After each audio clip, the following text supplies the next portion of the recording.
And it's sort of sad though. This might be the last Hangout React we have. Yeah. No, we have other things that we wanted to do, right? Yeah. No, I'm just saying the last Hangout one, just because Hangout is officially dying August 1st. Which I don't know if when YouTube says it's dying, just means they're basically rebranding it like YouTube webcam and just like having the features there, or if it's not. But yeah, regardless. Hello everyone. Dancing everybody. Right. Hello everyone. This is the NBC. Join again for the special React video. This time for My Little Ponies BronyCon thing, which I sort of stumbled on that. Pony BronyCon. Whoa. Yeah. We're just going to be doing a rapid fire, going through all of our thoughts on all the many events on the BronyCon thing, giving our yay and or nay thoughts on it, and then also do we think it'll be a successful, popular event. Right. All right. Join me again is Herd of Bronies. Hello, you ponies. I'm a herd of bronies. Welcome to Let's See What Awaits Us in BronyCon. All right. Next up, a year older Gator. Hello there, happy hello. This is Gummo Gator here saying on the big 2-4 right now. I hope you all are having a fantastic day and enjoy the sun. Sunbathing is nice. Nice for all aquatic reptiles and all those things. Though I cannot officially encourage sunbathing at this time because that might kill you, as we're just recovering from a rather horrible heat wave. This is a true statement. Yes. My inner Laura had to interject in that because, 100-degree weather, yay! Yikes. All right, next up though, Day Lover. Hello everybody, Day Lover here. I'm so tired, I'm sorry. I'll try to keep up. Next. All right, and then next up, Jen. Hello, everyone. This is Jen. I can't wait to talk about BronyCon and what a rate awaits us in this unfortunate final time of BronyCon. Will you ride with me one last time? Yeah, that's actually one thing I want to make some sort of bet or something that it won't be the last BronyCon of some. I gotta find the parameters. No, Turn around your back on each other. It's a good idea. Ponies going on forever. No, I gotta be mad. I'd gotta be mad if it weren't the last one because I'm like I like put every effort to go see this event, and yet it's not the last one. And they're going to moving have, it to Boston. Yay! They're going to have people from all over the world, even Denmark. Yeah. Oh my gosh, they moved it. Oh my gosh, they moved it to like Boston, New Jersey. Like, okay, I built up all this hoopla for that. Yeah, that's why I say New Jersey. I see more likely. I don't think New York proper, just because anything like in Madison Square Garden, some of the bigger things in New York would be just way too expensive.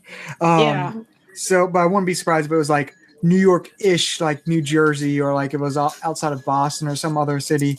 Because like Maryland has always been sort of a interesting choice, like Baltimore, Maryland. Yeah, who knows? Besides the punny name, which does work, but still. Right, it worked. Right, I mean, you have Baltimore. Well, what else should we do? But with that said, let me see. Second. Hi there, I'm the Second Opinion, and from a critic first and a fan second, holy heck, I'm going to my first BronyCon! I'm so excited! BronyCon? Yep, what was that? Wow. I didn't hear what you said. What? Huh. But yes, you will have the chance to meet me, which I'm sure you are all very, very excited about. Well, I am. Wait on your favorite episodes or something some more. Yay, I get to meet my 0 fans. Don't feel bad. Don't feel bad. I don't have any fans. My Except 226 non-existent subscribers. Well, don't feel bad. I don't have any fans either. I'll be going with my friends. It'll be just for the event, not to meet any adoring public. Mm. Don't need to hear a crowd cheering out my name. Exactly. I didn't come here seeking infamy or fame. Yep. Or writers either. Seriously, that song was such a letdown. No.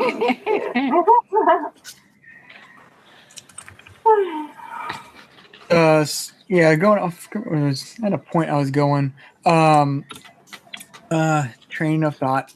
It always goes off the rails. The choo-choo train. Welcome to the script. Yep. There is no script. Oh my God, second. Just preemptively giving you my thoughts on Friday there. But we're starting on Thursday. Just wanted to give a heads up to everyone who's listening, possibly, eventually. Day Lover and Second might just be dropping out early, and Carlos, I think, might accidentally. But because Second's currently on vacation and Gotcha. Day Lover is on the verge of sleep.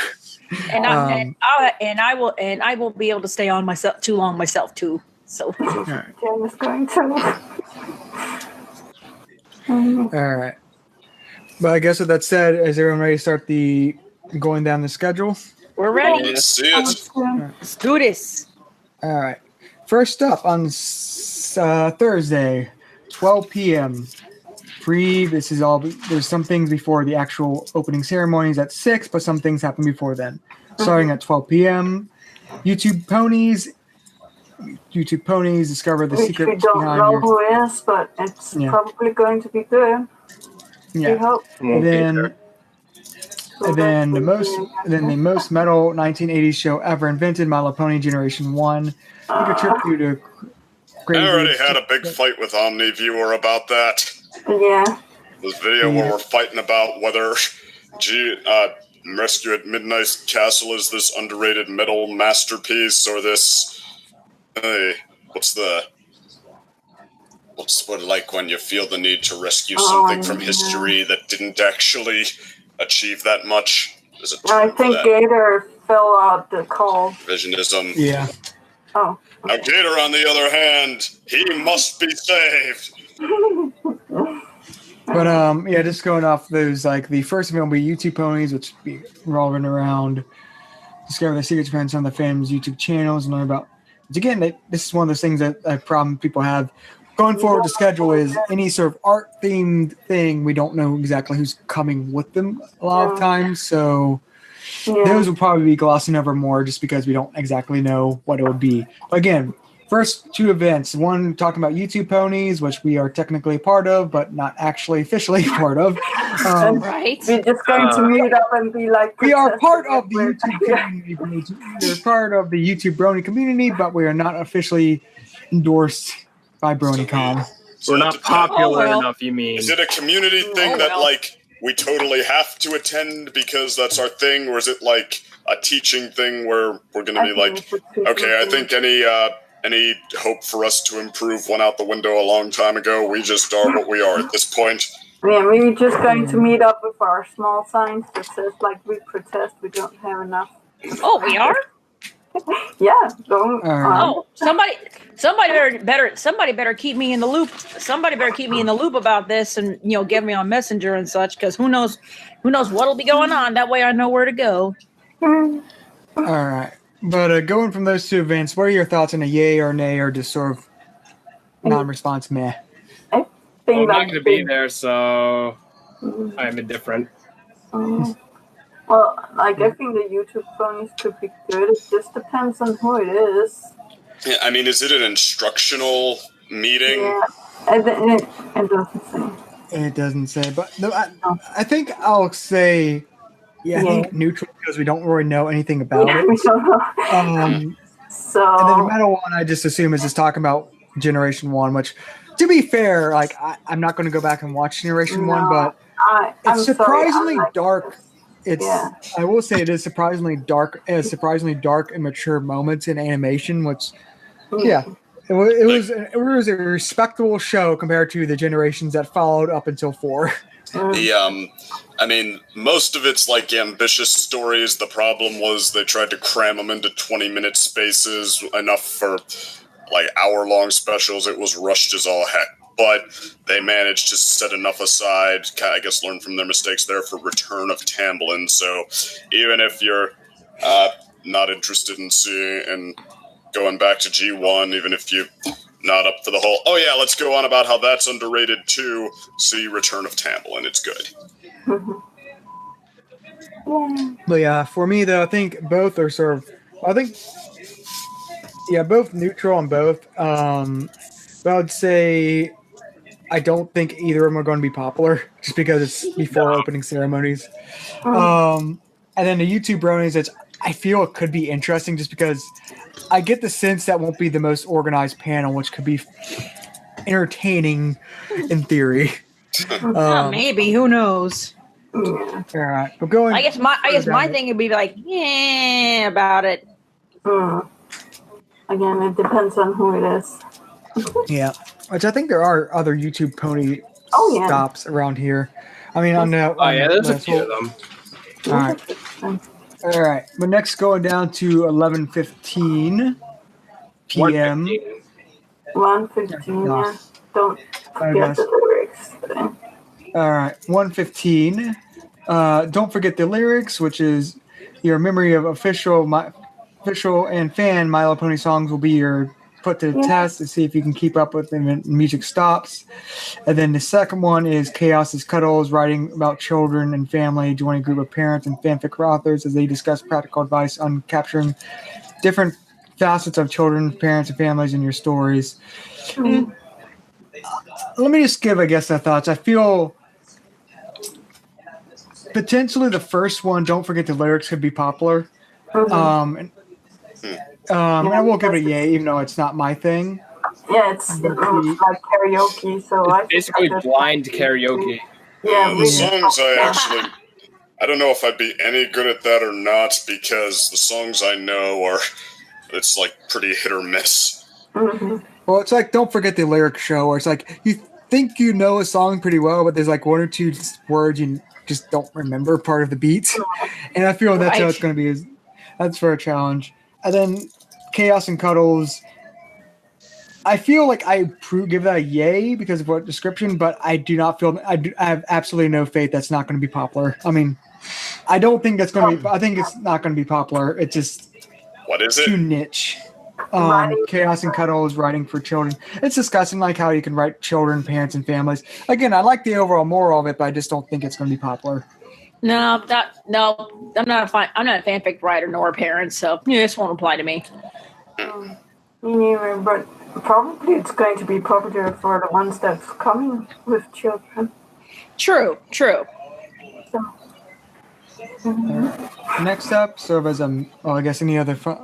I'm just going rapid fire through this. Please feel free to speak up if you have any thoughts about EAs or nays. Okay.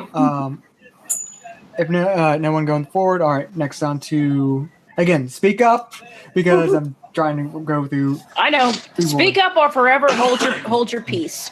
Yay! All right. 1:30. This is actually an event that sounds interesting to me. 1:30, the first of the DIY mini pony plush. Everybody wants to do that. Join seasoned plush makers as they guide you step by step to make your own mini pony. All skill levels are welcome. Children under the age of 8 will not be allowed to sew. $10 material fee, which actually ain't bad. No, not bad at all. I think I'm going to give this a definite yay, and if my flight's in time, I'll definitely try to make this earlier one because it's also going to be very popular and crowded, I fear. Oh yeah. I think I will give that an also a yay because I think that's gonna. I agree with you. That's gonna be popular. Only thing is that I'm not sure if I'll be able to be there at that time. I don't know if I'll be on the road or not, but who knows? Let me check my flight. That's what let me go check my flight. I'm going to make that because I would love a mini version of mine, but I don't know. It's probably going to be so crowded because it's so popular. Because everybody wants to learn how to make plushies. Nothing wrong with that. No. Though I feel it won't be like really. I think it'll be very And I'm simple. not good at sewing, so maybe I should just let it to the professionals. All right, I guess I'm technically going to be in there around 1ish. So in theory, I might be able to make it. I'm not sure. I'm not sure because I'm trying to remember. Like, we're going to be driving there, so I got to figure out like what time we're leaving. Oh, yeah, Figure just to what give you a time we're heads up, leaving. like I said, this is the first of there's like at least another one. I think there's another 2 more after this one. Okay, these are the on DOA Thursday. Wait a minute, these are on Thursday, right? Yeah, we're currently still on Thursday, but like Oh, the first one never is mind. on Thursday. Never mind. I will be there because I'll be leaving Wednesday. Never mind. Okay. All right, Durr. but all right. But any other thoughts on the DIY plushie or? Do you think anyone's gonna get away with making a loot plushie? Of course there are. I wanna. The thing is, I feel the kind of plushie they're going to be making because of the level, it will be a challenge to make it lewd. Some people, I guarantee, will try. But I feel they'll be, just. Well, if They you won't. don't I don't want think to they'll make it stop. pony shaped, if you I want to don't make think. other shapes, like you probably could. Yeah, the thing is, like, I feel it'll be arranged or it'll be hard to, but even if they do, they'll just basically ignore it. Yeah. I think so too. Like, I think like you're going to pay those $10 and then they don't. Honestly, care. honestly, as an mature adult, I'll find it hilarious if someone does try, and They will honestly, try. as long as they're not doing it next to children and all that, it's like I'll legit start chuckling. I lost That's track. right. What are we afraid they're gonna do here? Making a plushie that looks like something else than a pony that's sexual. Another Liber plushie. Yeah. Oh no. Well then someone will just have to like grab it and rip it apart and be like, no. That's true. We're Stand in over the this. corner. We're over this, Yes, man. Yeah. We're over this. No. Well, I think like as long as it's a plush and like it's not harming anybody, then fine. Right. They can do whatever they want. That's actually one thing I do want to bring up. Like, there actually isn't, from what I've seen browsing through the schedule, any like more adult only things besides like a brewing thing or something like that. I think like they're all PG. All of the stuff is going to be PG, and there's going to be somebody that comes and taps you on the shoulder if you're doing something too, what's that, rude or over the line in front of children. Right. Yeah. But so some people might hate, but I generally think it's a good idea in my opinion, like this. Before we quickly move on to, because we really do need to go the rest of the schedule.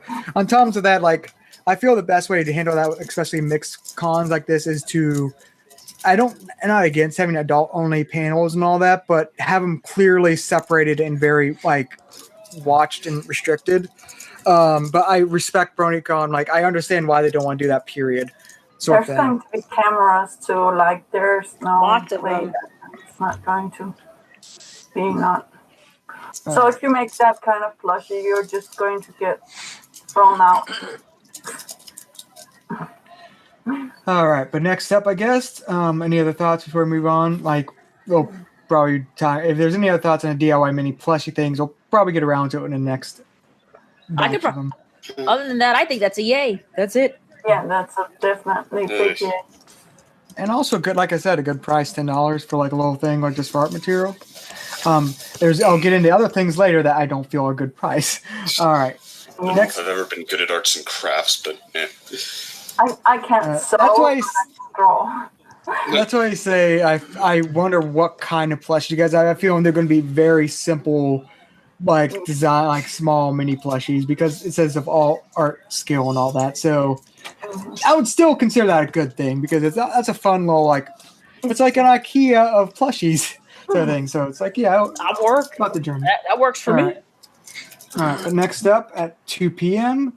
is the Are You a Changeling thing, which is try to figure out who's a changeling in your group and banish them before you can take your own. Based on it's werewolf, they get social game, but with changelings.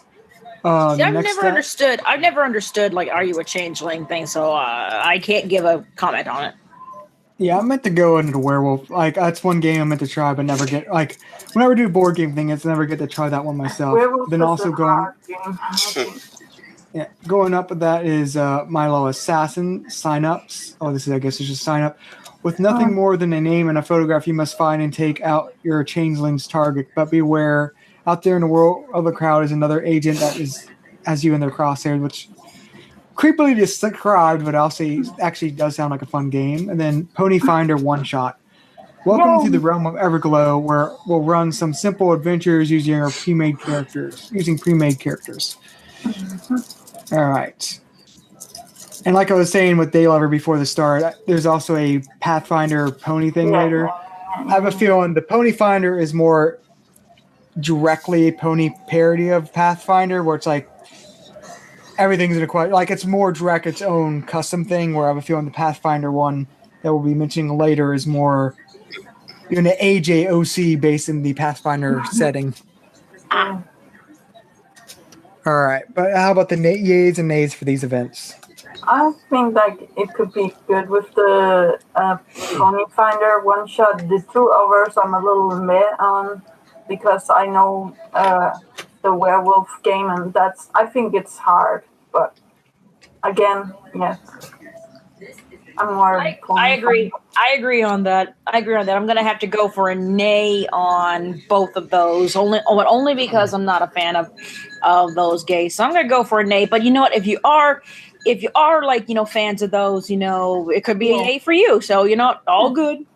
No judgment there. I will probably go and see what it was. Yeah. Be like, oh, this looks good. But actually, they're all in the same room. It's not me at all. All right, yeah, they're all in the same room. So yeah, I think that's a good summary. It's like I'll check out a lot of these, but I won't actually do.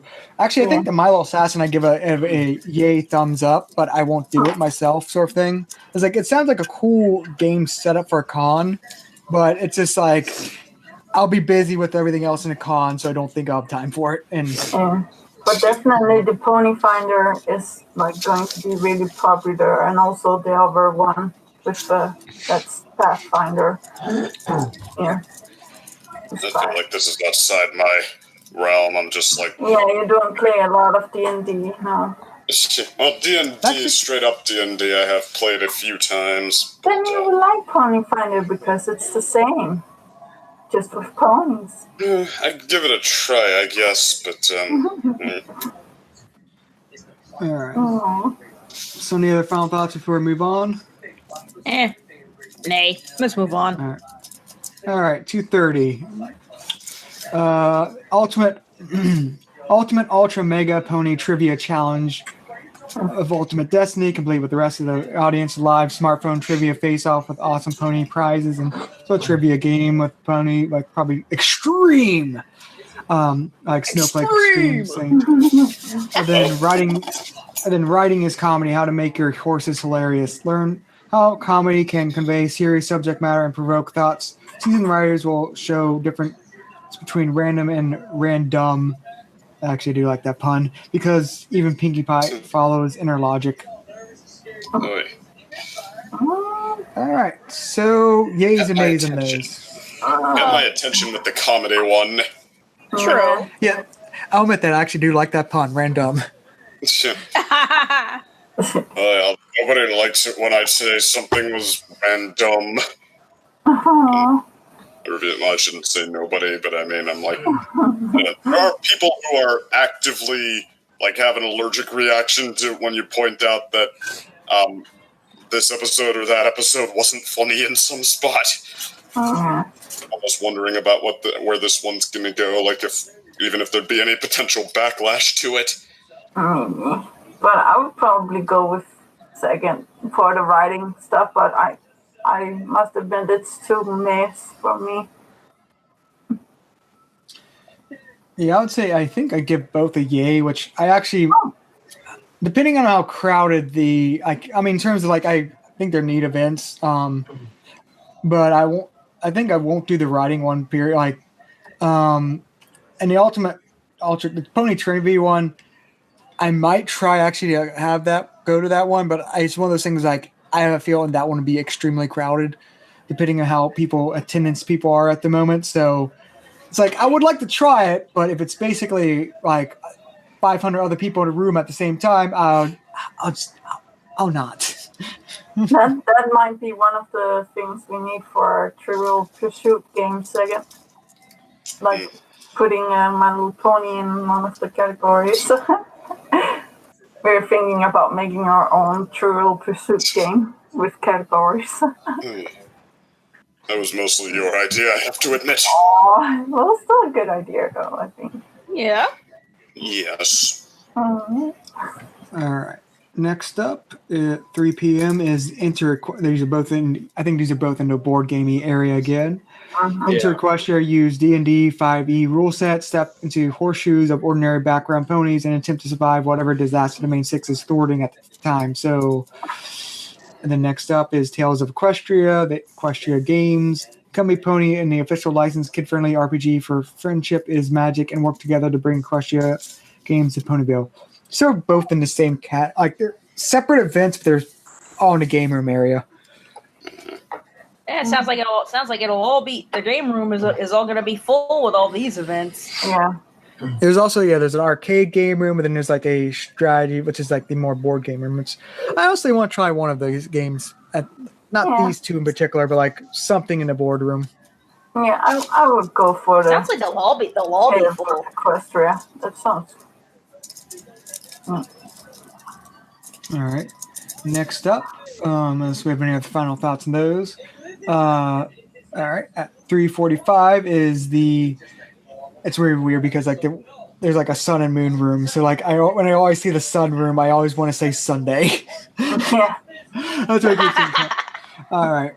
But at the 3:45, there's the art, audio, and animatics fan-made media and motion. Get inside the scoop of production side of fandom videos creation as various fan artists, narrators, and editors share optimal ways to organize and produce high-quality motion projects.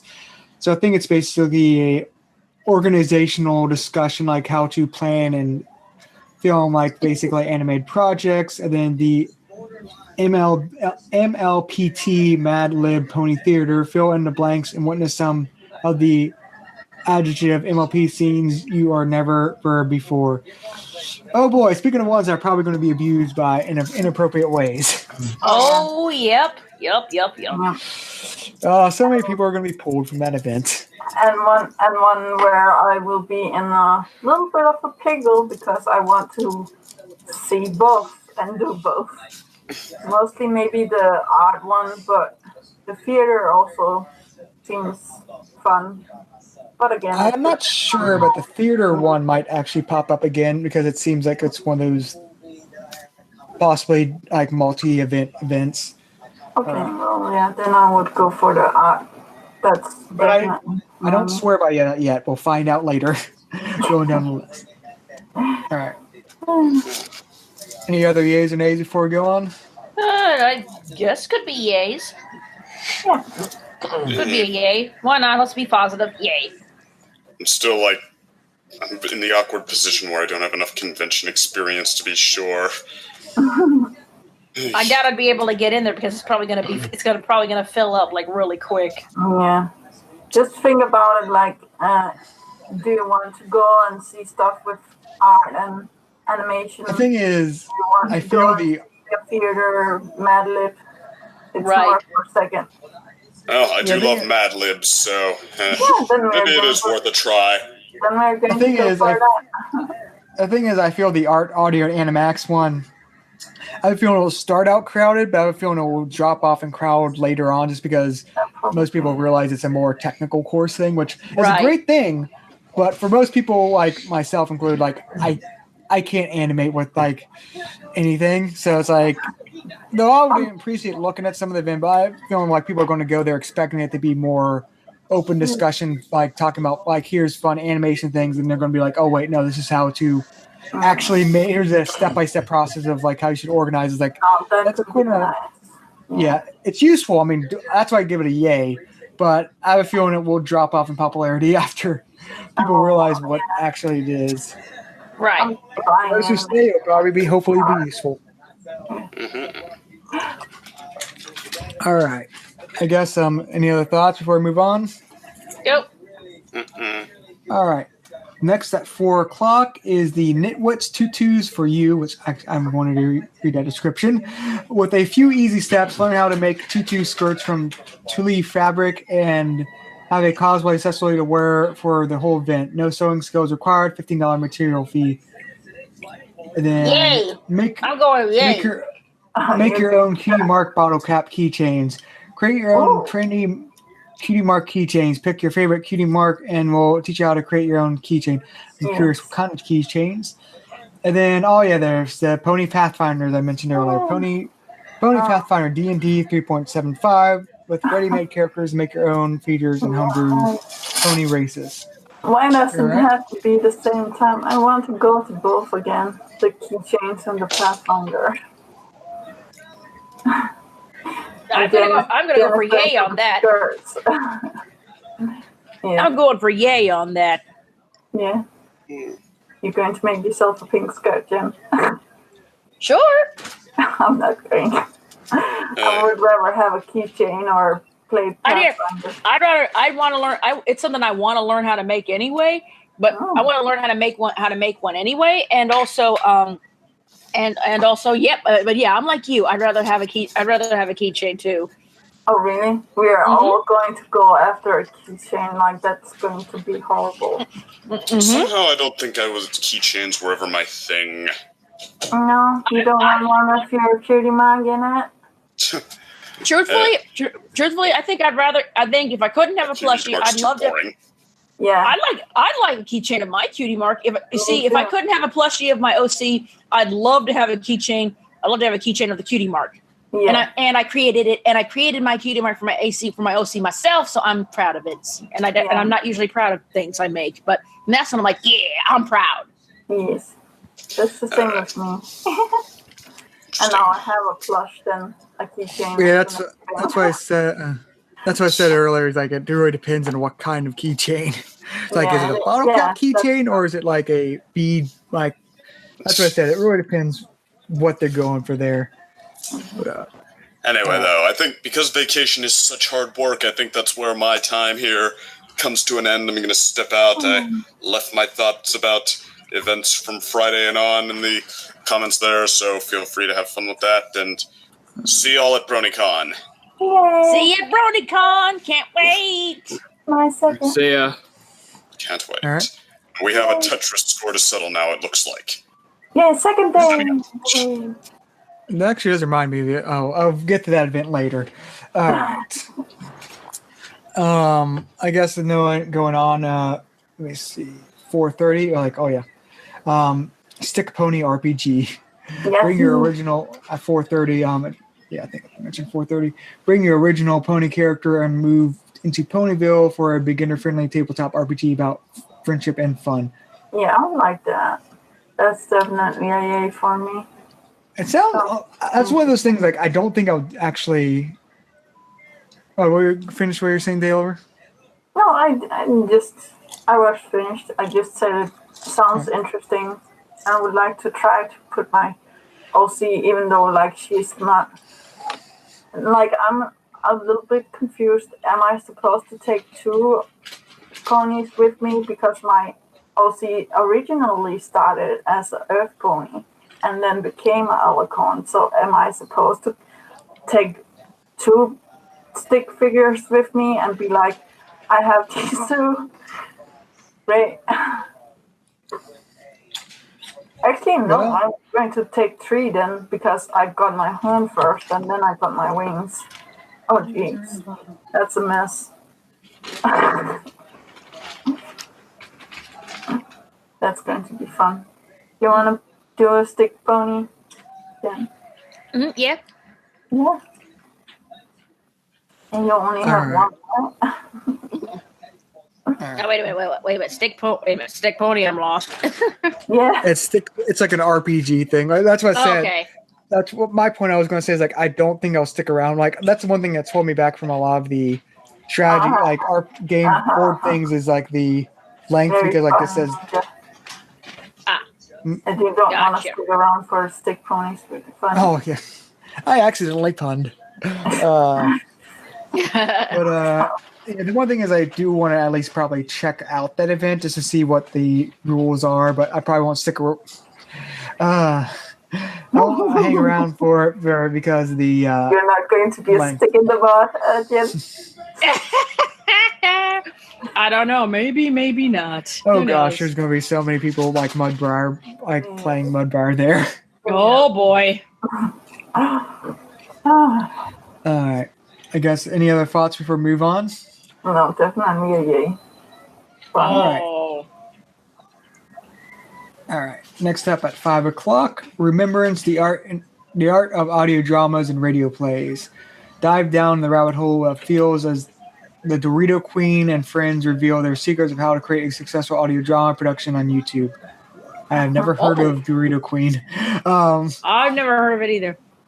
And then physicists invade Crucio, a science and physicists explore the whimsical world of NLP and attempt to answer all the important questions. Can we do this with science?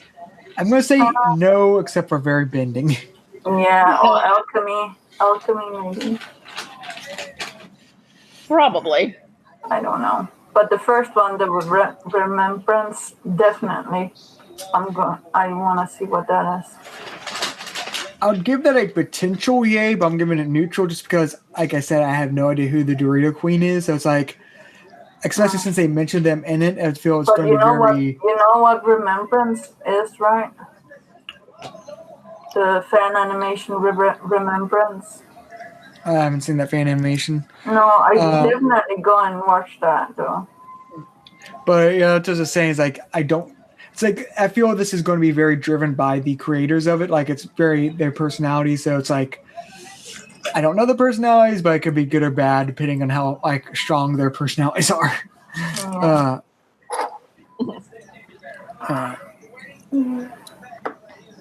Any other thoughts before we move on to the start of the bigger events? Nope, go ahead. Nope. Opening ceremonies. Yeah. All right. Yep. At 6 p.m., it's in the main hall, which, yeah, spelled exactly how I expected for the MLP convention, is the opening ceremonies, which doesn't give any of the details besides it's going to be 30 minutes. It's going to be probably all going to be tinning. We're probably all going to ride in a conga line and do like opening ceremony. That's what they do at J-PopCon. I hope so. That'd be cool. The two poor other events that are at the exact same time are Discord Fixes Everything, right, for an hour about how Discord would fix random episode of MLP and be part of a chaotic collaboration writing activity, everything provided an experience needed. And then Honey Heist, another game thing. You're about to pull off a heist that makes Mission Impossible look like a kid's show. The only issue, you are all bears. Good luck, agents. Okay, then. That sounds interesting. Yeah. I was about to say, I think like the Discord it fixes everything, and of course the opening ceremony. But the Honey Heist, I think like that's more for younger. I don't know. Yeah. I'm going to give the Discord one a sad yay, because a sad yay comes from the fact that, yeah, it sounds fun, but I'm definitely not going to be there because I'm going to be at the opening ceremonies. Wait a minute. What time is that Discord thing? At the same time as the opening ceremony. 6 p.m. Oh, man. Okay, yeah. I'll be at the opening ceremonies, too. Everybody's going to be at the... I do think the Discord Fixes Everything does pop up later again. It's one of those, I think, multi-event I events. sure hope so. Like, Because that'd be that's fun. a little weird that they didn't just put the opening ceremonies and nothing else, because, like, who's going to... Well, I don't know. Maybe somebody... I think they're I think they're like I think both of those are multi-events, and also the opening ceremonies are relatively short. It's only 30 minutes. Yeah, so you have to run to the other event to be like, I'm on it. If you read And also, not everyone likes to do opening ceremonies because it's crowded and all that. So it's like, there's a lot of something people. to do. Yeah. It's only us Okay. extroverts I'm going to be filled with so much energy all of the days because of all of the people. Any other thoughts before we move on? Nope, that's it. All right. Going to 7 p.m., which got a lot of events at once. I'll signal when it's all over because there's a lot. All right. In the main event, there's that main hall. Brony Palooza kicks off. I won't even read the description because we all know how much of a party that's going to be. That's going to be a big yay. Critical Full, MLP, D&D. Watch 4 panelists play MLP-themed Dungeons and Dragons on stage. There'll be laughs, dangers, and shenanigans. A lot of D&D events. MLP in a nutshell Q&A. MLP in a nutshell Q&A. Join the cast of MLP in a nutshell as they answer your questions and create badly drawn stick ponies. What the hey? Check a good description. Guided paintings with Cosmo Cat. Create your own MLP canvas paintings in a step-by-step workshop. All materials will be provided, including smocks to protect your clothing. I guess it just means cover thing. This activity has a $15 participation fee. Beginners and advanced artists alike are welcome. It actually seems funnish. Let me continue to go down the list, though. Fallout Equestria. There's a whole bunch of strategy game. When I say strategy, that's the board game room. So there's going to be a whole bunch of these. Fallout Equestria, overcome the worst mouse on as you throw out in a tabletop RPG that focuses on characters over combat. MLP Tune, experience a slice of Ponyville life in this tabletop game brought to you by Equestria Inspired. Then Tales of Equestria, the Equestria games. We already did a description of that. RPG based around kid-friendly RPG based around Equestria games. Now that mouth fills out of the way. Thoughts? Yays and nays. Yay for Pony Palooza, Critical Full, and the Fallout Equestria. I'm not sure, like, I'm made on the Q&A, but I don't know about the Cosmo Cat stuff because, like, no, I'm going to draw when I get home. I'll probably look at it, be interested in it, but yeah. That's actually interesting because I thought the of those, I think the Cosmo Cat, well, Pony Palooza is its own sort of category. Brony Palooza is. So I keep it separate from this discussion because. But the tune also sounds interesting, and the Equestria games, no, like that's a myth for me. I'm sorry. But I was going to say, like, the one that actually caught my eye, which I thought would catch yours too, was the guided painting with Cosmo Cat. Yeah, but I'm a little like confused about it. But, like, was it both for children and like advanced you said? So like, even if you have experience, you can go and be like painting and stuff. I guess, I don't know. I will probably see what it was and then decide if I wanted to go. You want to go, Jen? Yay! A definite yay for Brony Palooza. That's it. And then we are all going to that. Yeah. No question about that. That's no question. So crowded. The time and when we go will vary, but I think all of us are pretty much going. Are you going to, Alex? At some point? To Brony Palooza, I might check it out for a little bit. Yeah, that's what I was saying. Like, that's what I meant by all going at some point because I'm not musically inclined, but at least I know I'll stop by there for a while just to check it out. But yeah, you're really stopping by there at some point, sort of thing. I guess so. I will definitely be at Brony Palooza. See, I want to see who they got this year. I want to see it too. Actually, doesn't mind me. Gotta pack earplugs. Yeah, me too. That's actually a good idea. All right. I guess with that said, any other thoughts before we move on to going into the rest of the night? Nope, let's go on. All right. 8 p.m. Oh, yeah, this is one of the first arcade things. Super Mario Party Tournament, which I guess can be a tournament. And then BronyCon 2077, which is a board game thing. Players must gather supplies and weapons from an ancient convention center in order to survive the wastelands in a post-apocalyptic BronyCon world. Wow. Okay. I don't think I'll attend. I'll give that a yay-ish, but I won't play-ish. That's a good I'm just one. curious what the Yay-ish, but I role won't play-ish. Is that I just supposed to be a take on Cyberpunk 2077? I think so, yeah. I want.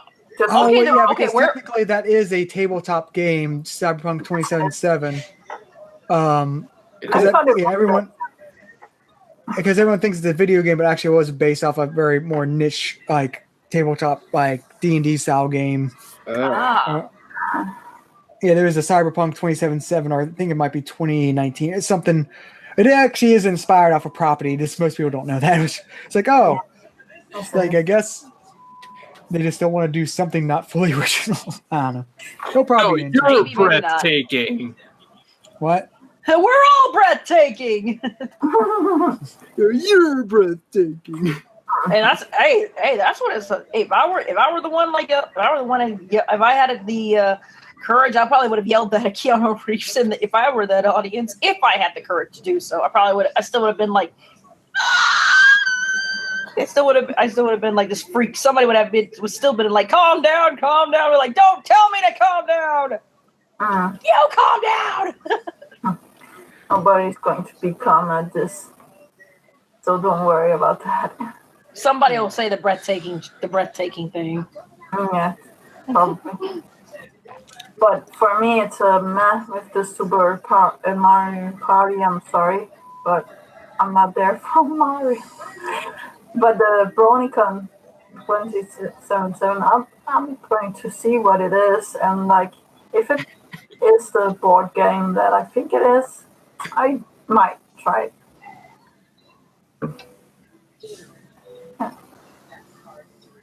We'll have to see about that. I'm on the fence about that. If it's a board game, if it's a board game or that, I'm not usually for it. But who knows?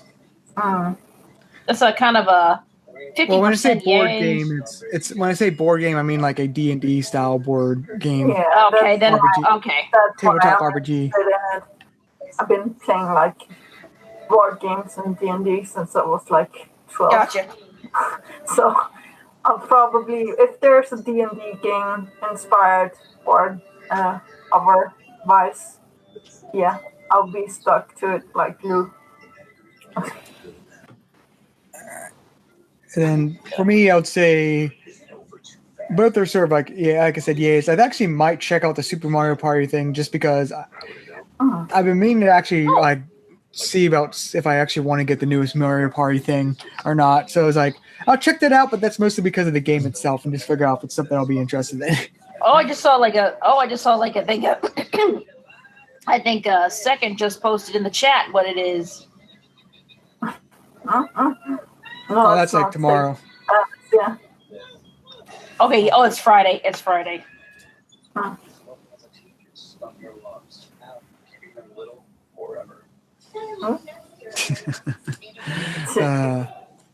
That's funny.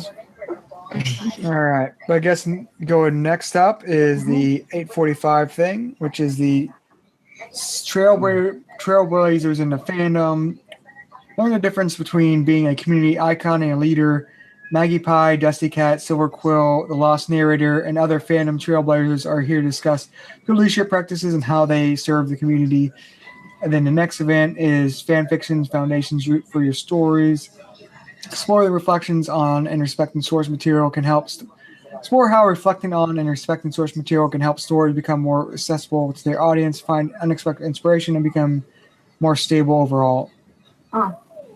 Okay, which I assume that one's just basically a discussion about like you should ground your story more in this story, like the setting of your fan.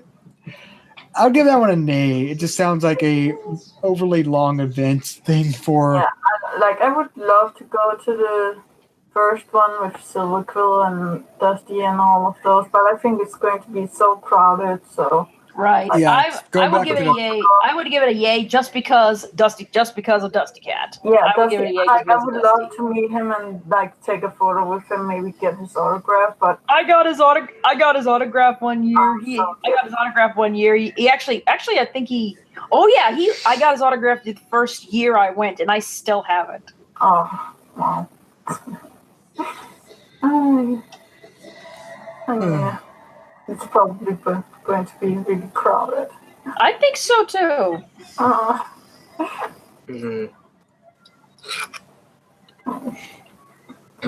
I guess. Any other thoughts? Yep. Yeah, like I said, that one sounds. Like I said, I think it'll be interesting, but might be crowded. I find it funny that like when I say Trailblazers, I always think like early people in the fandom, which Silver Quill actually joined pretty late, or in the fandom that exploded. Like, yeah, but he's popular enough to like. But the I'm one that not denying. is Dusty. Like, Yeah, I'm not denying his popularity. Like he earned his spot with his rather rapid animation skills. Yeah. Well, I wouldn't mind if like Silver were there as well. I wouldn't mind going up and saying hey to him as well. But I'm not going to be like, oh, I'm going to take a picture and want your autograph. Maybe, I don't know. Probably I am. All right. I guess next up though is nothing else. 9 p.m. Whole bunch of board game stuff. I'll just quickly go through. Actually, I'm just going to combine the 9 and then the 9:31 just because 3 of those are board game stuff. All right. At 9 o'clock, there is the "Are You a Changeling Again" thing. Keep calm, and the next event is the "Keep Calm and Kill the Princess." Okay, I want to read that. Wait. You say kill prom and keep calm, kill a princess? Kill the princess. Welcome to Cadence, the secret castle where pony royalty go on vacation and relax. Unfortunately, some rebels have infiltrated the staff and are there to make an attempt on the princess's lives. No. All right. Okay, that's a hard. Turn her undead. That's a hard nay. Yeah. And then next up is another play Pathfinder's D&D 3.7 as a wonderful, insane pyromaniac goblins, perfect for new players. We be goblins, which again sort of feels weird out the event, but have fun. And then at 9:30, going off of that is the blank canvas art jam. Join a big sketch session full of drawings, sketchbook trades, and more. Meet up with old friends and make new ones as you draw the night away. It's like a forum that you also do in sketches at the same time. Okay. All right. So, what do y'all think about all those events? Definitely a hard nay to the keep calm stuff. The blank canvas art one, I want to go for that. But this with VB Goblins, I've tried that before at the festival, and it's not my cup of tea. But again, there's the changeling stuff. I think like it's nice that the event goes on. So probably again see what it was and be like, okay, that's nice. What What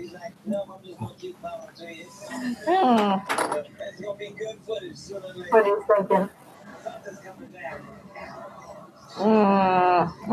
Well, that's a hard nay on the princess's game, but yes. I don't know why anyone would make a game like that. Sounds terrible. Who knows? Well, that's if it's a bunch of games there, it's a meh on those. Alright. Yeah, I guess, yeah. Moving on to we're starting into the more late events. Alright. 10 p.m. And then there's a big gap. Equestria's New Groove. Get your groove on. The creators from Saturday Morning Ponies are back when with the all-new feature-length film ponifying Disney's The Emperor's New Groove. What? Get back to that. A series of equestrian events take an in-depth look at the MLP timeline as fans detail a definitive chronology of the entire series from start to near finish. And then new board game things. Don't deal with the dragon showdown with ponies. Welcome to the Fifth Age, where magic and technology meet and mega corporations help, air quotes, run the world. In this setting, you play as one of the many specialists known as Shadowrunners who do the dirty work.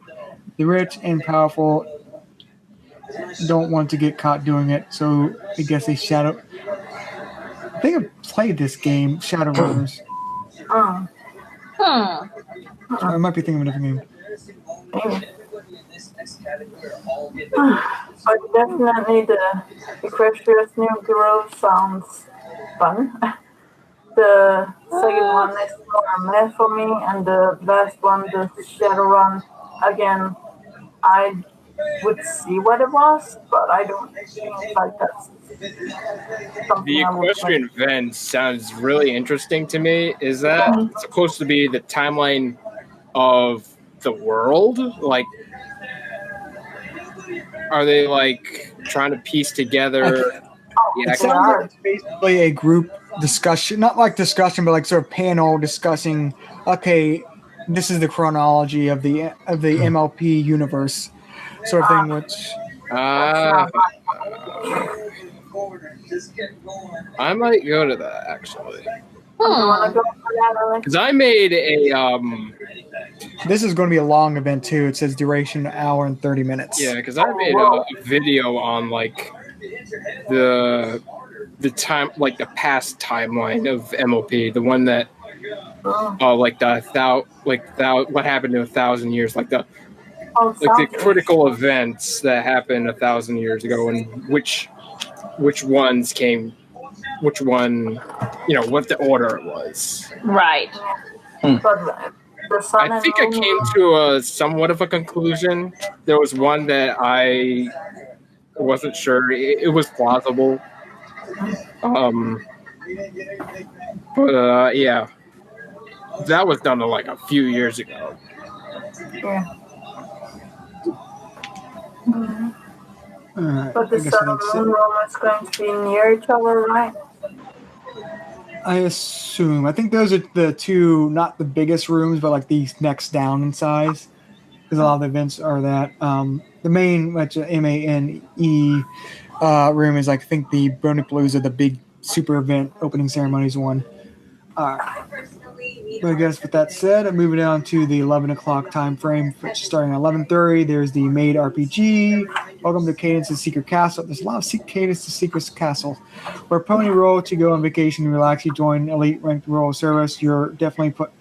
So it seems like a less evil version of that earlier game we mentioned with Cadence's assassination thing. Princess of Love, yeah, right. Then 11:45, YouTube production team KP. Come join the members of Team KP as they break down and discuss how a wide range of content is made. And then also 11:45, history of fan conventions from Worldcon to BronyCon, from the first science fiction convention in the 1930s to the cons of today, and the history and rise of fan conventions. Receive a special convention timeline poster available while supplies last. She's got a team now. Who? Katie? Are you talking about I Love Kim Possible a lot? I think that's who it's talking about. Yes, exactly that person.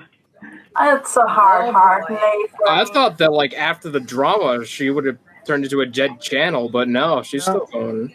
Okay, what drama? Like a few years ago.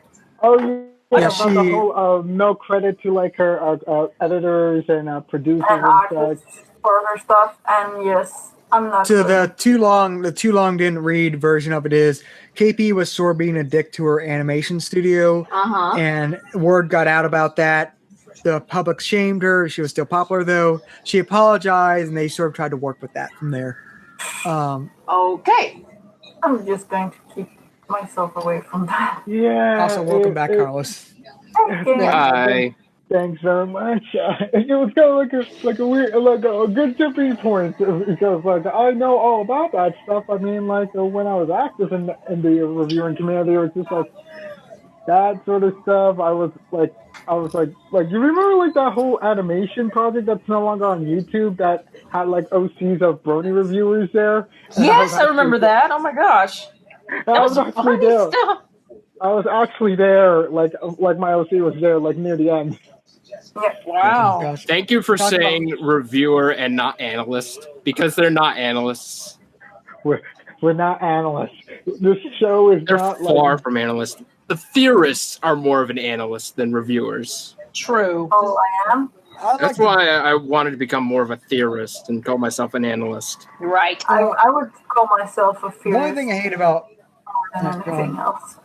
I say the one thing I hate about theorists though is like a lot of them were like they called themselves analysts, saying this is prediction sort of thing. Or the one thing I hate about theorists is the ones that basically made their headcanons canon. It's like well, I'm just going to see it this way because that's how it's true. It's like that's not how it works. Nope. I always say in mine before I start mine, like it's only my own opinion or own like fantasy thing that's going on, and nothing is the canon and stuff like that. There are elves outside of Equestria, and that's a fact. Well, like I can't help it if I have a theory that came true a couple of times. Right. All right. I guess with that said, moving on to the other things. Unless you have any other yay or nay thoughts on those two. I wonder how popular the YouTube production one is going to be. I might go to that right after the Equestrian Events one. Also, Carlos, do you have any other thoughts for the earlier things that we ran over? The other things? Yeah, we ran through a lot of things already. I was not on the call. 12 a.m. is the next I one, was just saying, like, do you have any like, random thoughts or stuff like that? Oh, about like some of like the events for like what day are we up to now? We're still on Thursday, which we're like near the end of Thursday. Yeah, going by this. Going by this, I think just before we begin, looking over how the pace of this is going, I'm probably going to tell you all now. I'm probably going to stop after Friday, and we're probably going to have another React for Saturday and Sunday. Just because. I'm going after this. After we drink the gin, I'm going to go. I mean, I definitely would have gone for like the 2:30 Ultimate Ultra Mega Pony Trivia Challenge of Ultimate Destiny. Because I would be it's like a game show. It's like a game show type of thing. Gator, are they in advance? You couldn't understand me? Still on first. Yeah. But is he not on a day before, after? What? Or the next day? He's on the next day. I'm not understanding you, Day Lover. Like, you're trying to say to me? I don't know. Like, we're at 12 a.m. We are goblins still on the first. Oh no! I told him just to go if there's any like highlights from things he missed when he was away. That's what I was saying. That's why he was going to the. I don't remember what he said. Like, it wasn't on this day. It was earlier at like 2:00 today. It was the Ultimate Ultra Mega Pony Trivia Challenge. I'm sorry, I'm just tired. Yeah, because like that would have been something I would have immediately gone and would have been like, if they selected me to be like a participant, I would have just like winged it at the competition.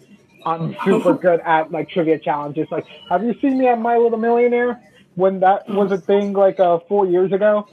By like by Brony by the name of like Bobby. Like I got to like $1 million essentially like on a life. Oh wow, it was crazy. It was crazy, man. Absolutely crazy. I am good when it comes to trivia. But let's see. Aside from let me know how to pick Gator next time I play Thur Fri Bronycon. I'll be nice. I need Gator on my team with me. I'm not good at that. I told Second we need to make our own Trivial Pursuit game.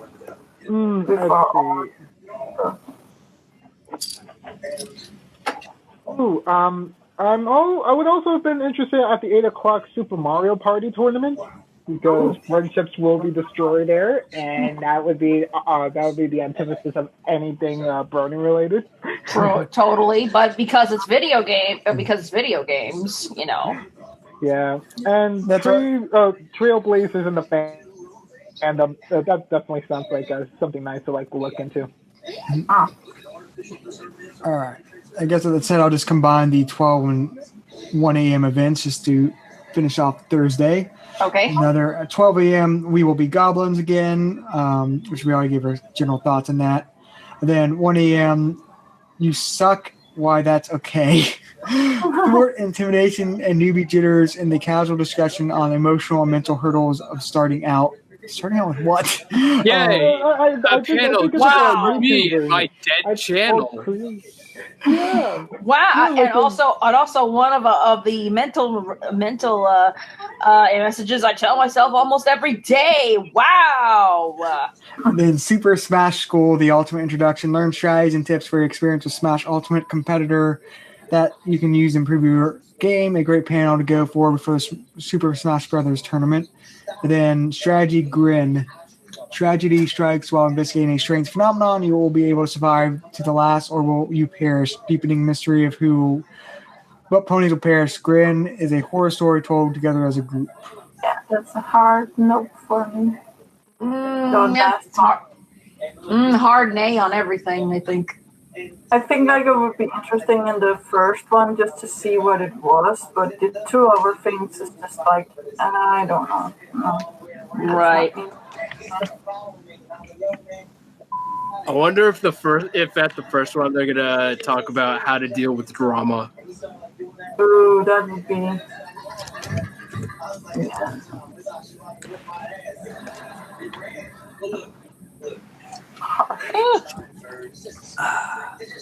I guess, is that it for any other thoughts before we move on to? We'll probably take a slight break and then move on to Friday. Yeah, and I'm going to go to bed. You guys have fun, and I'll see you all at Bronycon. Yes. Yeah. I've actually got to run too. So yeah, Okay. I've got to I see. conclude here. Well, I mean, like for me, I guess I can basically be like the handoff guy because I wasn't here for the first half, but I can definitely be here for the second half, though. Yep, and speaking of second left all of his opinions for the Friday too. Good. Yeah, I saw that part. 9-9. All right, Night, I'll be back night, in All the funny jokes. I'll be back in 1 second then Okay, myself. and I gotta run. just to go- Okay, and I gotta run too. Okay, so I'll talk to See everybody ya. later. Okay. All right. All right. So- Bye bye. 1 minute intermission while I go and grab some water because my throat is getting sore. Yeah. Bronycon is killing me already, and I haven't even gone there yet. All right, be back in 1 second. All right, I'm back from my intermission. Are you all ready? Hold up. Yeah, I'm ready. All right. No, I'm going to be looking over Second's thing. I hope he did him in order. Yeah, I think he generally did him in order. All right. You say you just need a second, Carlos? As soon as he yes. In a bit. All right. Oh. Yeah, I think I made a mistake trying to originally do all these in one React. Yeah. How are you liking this sort of React discussion thingy so far?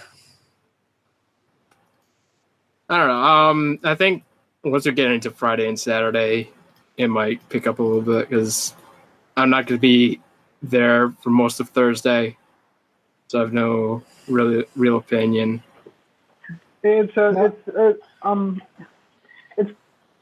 of like learning more about the certain type of learning about the certain type of days. Even though I'm not going, it's like sampling. Like panels are usually what not people go to, but it's kind of like nice to think about how much more important the panels are for like a last event, or like the last Brony convention for BronyCon.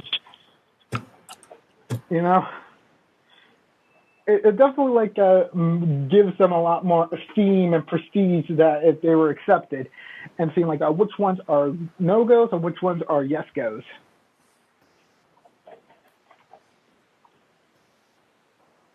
If you heard me right, you guys hear me?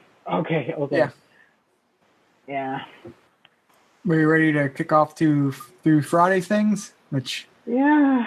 Oh. Oh. Maybe. Yeah. All right. I'm just going to combine if you're ready. Yeah. Mm-hmm. All right. I'm just going to combine the 9 a.m. one because there's only one by itself with 10 a.m. stuff. All right. The 10 a.m. stuff is just like, what the heck? All right. Starting at 9 a.m., the Royal Princess Brunch. Dine with Princess let me see. Died with Princess of Equestria as they host a wonderful summer sun celebration breakfast, meet and greet. Enjoy a variety of breakfast foods and beverages, and royal court attendees are given a chance for a souvenir photo op and remember event. Lunch tickets will be purchased in advance at bronycon.org. I'll get into this in a second. Going at 10 a.m., the main thing is finding your voice within. I wish I could find a voice right now. Learn the basics of voice acting with Nicole Oliver, Mitchell Krieber, and Rebecca. Shit. I am very sorry for mispronouncing whatever that name. As they teach our community guests how to hone their voice and develop their skills needed as a voice character. A Service Cinema Plus Ultra. The incredible Brass Knuckles, the female Iron Will, actually there's a creative name for female Iron Wills, turns doormats into dynamos. Learn how My Little Pony and Boku no Hero Academia both value hard work, servedness, and understanding yourself. Then use those lessons to go beyond Plus Ultra. Okay, now get the Plus Ultra. Pony definition. The game of fun with a pun with a pony twist comes to Bronycon. I have no idea what that game is. Arcade, which just actually second has some thoughts on. Puri Puri Tetris tournaments. Just a tournament of the Puri Puri Tetris. It's actually a game I do have. And then guided painting with Cosmo the Cat. The Cosmo the Cat earlier painting thing I mentioned, but just the 12 and under group. Then two more board game things. Don't Rest Your Hooves, a game of existential horror and ponies, which I think we went over, at least part of one. Learn to play Don't Rest Your Hooves. Actually, no, I haven't. A fan-made supplement for the psychological role-playing Don't Rest Your Head. Then Honey Heist again, which is a very universal math from all of us before. Okay, how about that first batch of episodes? Free events. Okay. Oh, wait, just want to give one, because I remember reading about earlier, the Royal Princess Brunch. That is part of the Maid Cafe event thing I brought up before. They just have an earlier brunch one. And the earlier ticket thing, just going off of things that are like a little bit pricey. They're like this and the Maid Cafe thing, which we'll get to that main lower down in the day, is a $45 ticket. All right, now we can continue. Oh man, that's what I said earlier. I don't remember if you hear that. When I said I have some issues with some events being it felt a little too expensive, I'll wait until the Maid Cafe proper to discuss that. But yeah, I have issues with some of that. All right, what are your all thoughts though on all these big row events? The Royal Brunch is definitely like quite the big event. Like, geez. Finding the voice within is definitely like a usual affair of like getting tips from like voice actors. Sometimes I usually go for the ones made by community voice actors, but hey, Michelle Krieber and Rebecca Stoyshed, and Nicole Oliver, so Celestia, Sunset, and Apple Bloom. That's nice. Yeah, that one I might go to. The voice one. That seems like a from what I'm just thinking of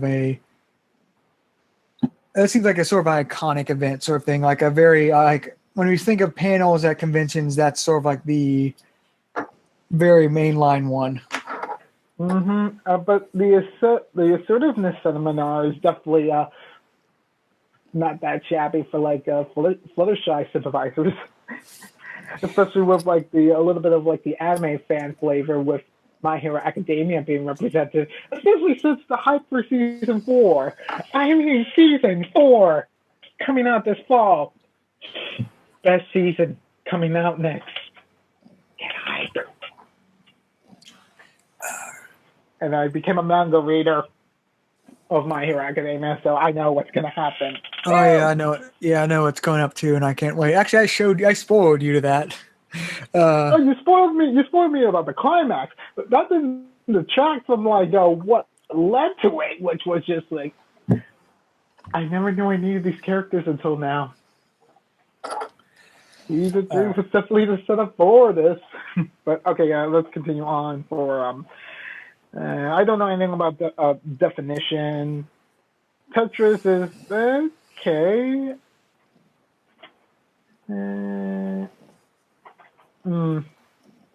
The painting is definitely good for like the little kid fans of the show.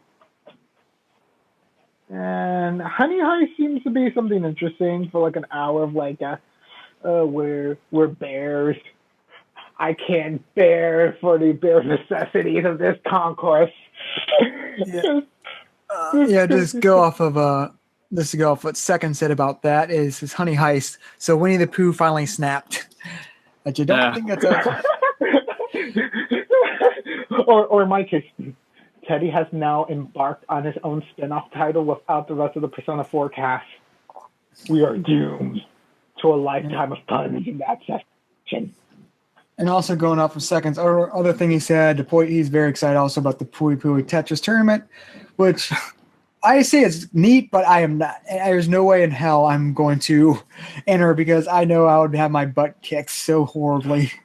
I'd go, game. But like it's not just Tetris; it's also Puyo Puyo, which no, it's Pui Pui Tetris, the game that mixes both of them.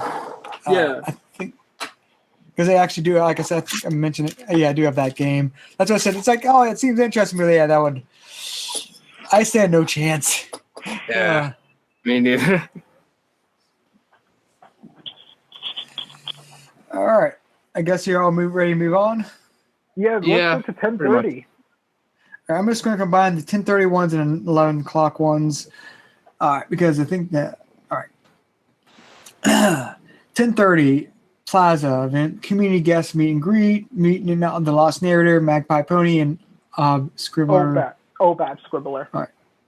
And then strategy, Heroes of Equestria, Final Advent, Dark Focus Sources are at rise. As heroes called Arms, Stem, growing threat is now race against the sands of time before they run out. Another pony game thing. Then at 11 o'clock, there's the story time with Shining Armor and Princess Cadence. Shining Armor and Princess Cadence are coming all the way from Crystal Empire to read you a story. Okay. And then there's another version of the mini pony plush builder thing. Then there's the MLP Tune, which I think ML Ponyville Live at a tabletop game. I already mentioned that earlier. Then Tales of Equestria, they trust your games, and that another round of that. That's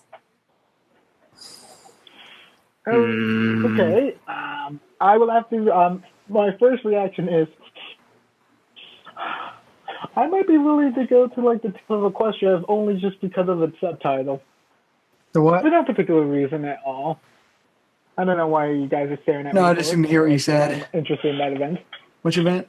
I was trying to say like the last one you mentioned has perked my ears quite a bit. I don't know why. Maybe it's the subtitle. Oh yeah, the Equestria game. Yeah, we mentioned that earlier. That's the reason I went over is because that one was like they had 3 other events, but yeah, the 12 Tales of Equestria, Become a Ponyville official licensed kid-friendly RPG.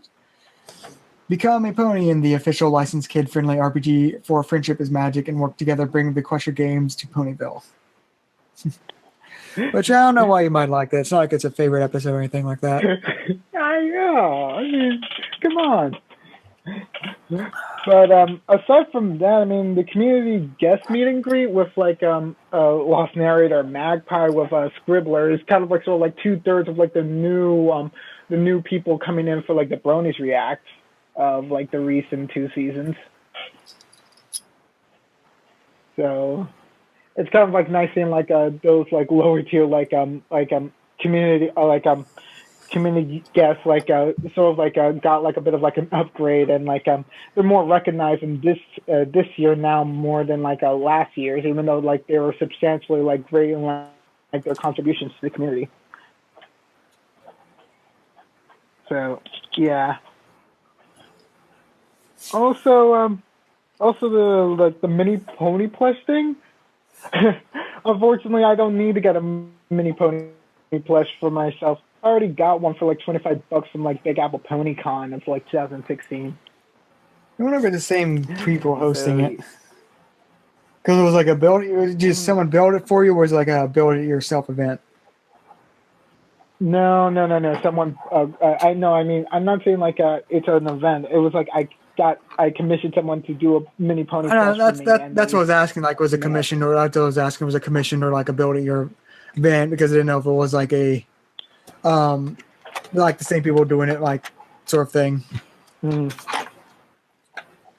Yeah, but that's definitely like that. Oh, and also like the club event, is that probably going to be with like the voice actors, because like that's really nice. Like seeing for like the little kids for hear out some like nice quality storytelling for like this convention for like Friday. Definitely will be a highlight for like the young kids. Yeah. Second thoughts on that is, did I ever tell you about the time I threw my wife out the window? Yes, second. Good. But yeah, going off of that, that's like an event I could say I give a yay and a nay to, just because the yay isn't like, yeah, like you said, it's a good event for kids, which they need those, because this is one of the most family friendly conventions out there. And so that's why I say a yay for it. The nay comes from like, I have no plans at all of like going to that. Like, it's like, that is very a younger kids like event thing. Yeah, and also it's like with like two of like the most like not interesting characters of the show. So it's like you don't really have like a bonus for going there unless you really like Andrew Francis, which I really did like his role in Dino Trucks as the main character in that. But again, those are my preschool shows. So. Oh yeah, and I also heard his voice in like Silver Wings when I was like watching like cartoons like over on like a certain website, and I was like, I hear Andrew Francis for like an old cartoon based on like a book series. Neat. All right. I guess with that said, we move on to the next batch, which I'm just going to combine the 11:15, 11:30, and 12 o'clock batch, just because there's a lot and they're split up. Starting at 11:15 is a Who Would Win, Rainbow Dash versus T-Rex from Jurassic Park. Who would win? Saber, Spark, and Friends explore some of the strangest matchups in fiction possible. Oh my god. And it's also in a big hall thing, so that's more of a panel thing, not a game thing. Then original characters 4 Beyond Equestria. At least I think that's a 4. I'm not good in Roman numerals. As canon draws to a close, it's up to fan fiction writers to create interesting new characters. Learn how to construct engaging characters, pony or not, for your own literary works. Then at 11:30, there's the Creating Equestria. It's one Lauren Foss, Bonnie Zacchielli, Jason Thesson, and M.A. Larson as they share technical details such as storyboarding, animation, and the process by which characters, stories, and products are designed. Then at 12 o'clock, there's the Club Make Pony Ears with Rarity. Design your own pony ears with Rarity. Okay, didn't go price in that thing like the other art events. My Little Tesla, Lightning is Magic. A unique musical experience, visually entertaining and loud. A Tesla coil plays songs from the show. Phantom with arcs of electricity. Q&A will follow performance. Okay, at the very least, I want to check that out. And then a whole bunch of board game things. Enter Equestria, using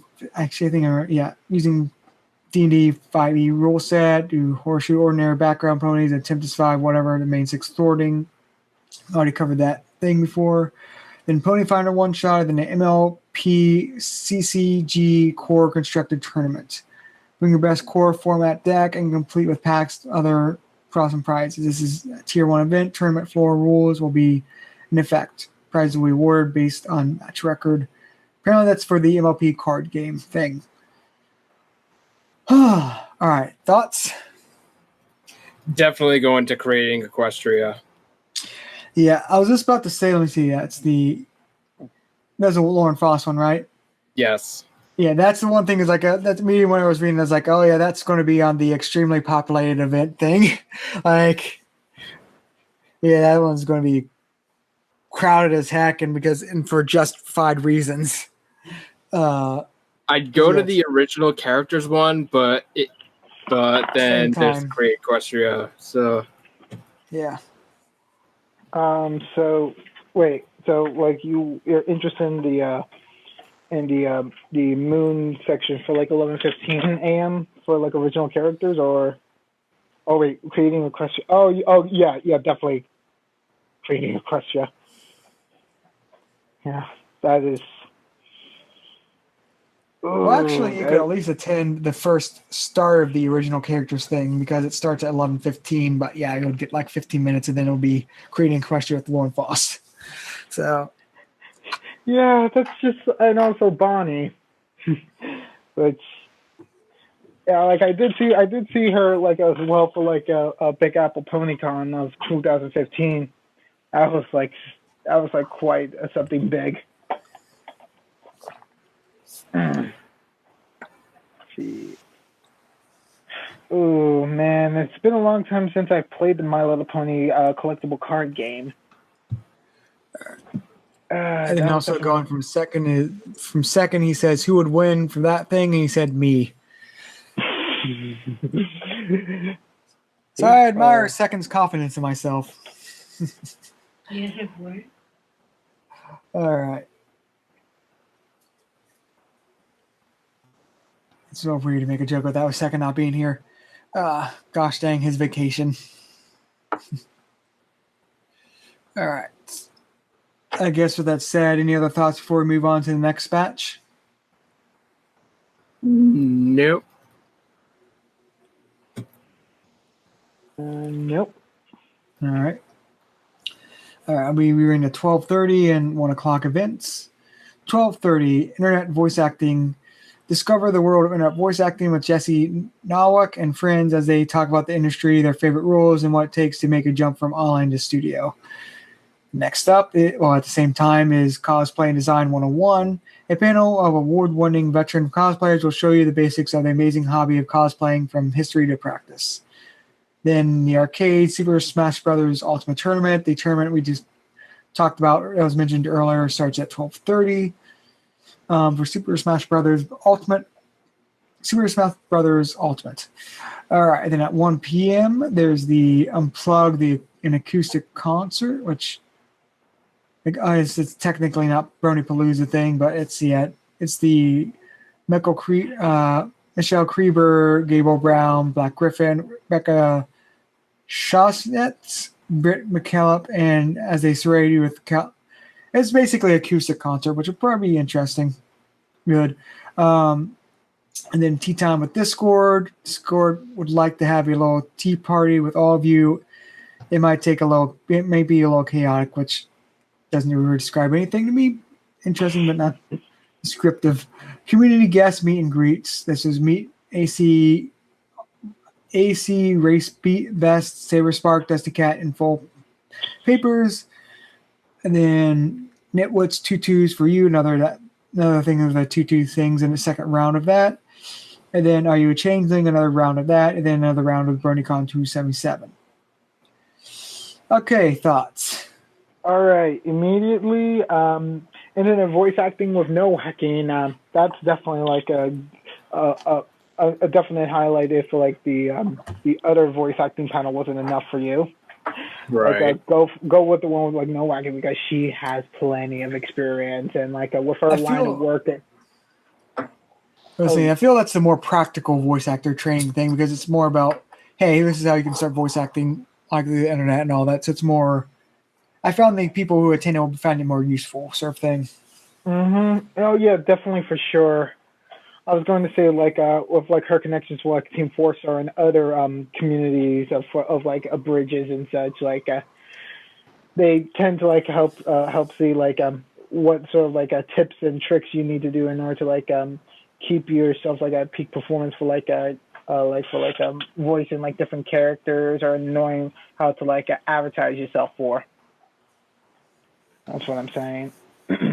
Aside from that, the Unplugged, an acoustic concert definitely seems like an awesome thing. It's like if you're really into like a Michelle Creeper and Black Griffin's like music together, along with like the singing talents of Rebecca Sorshed and Britt McKillop.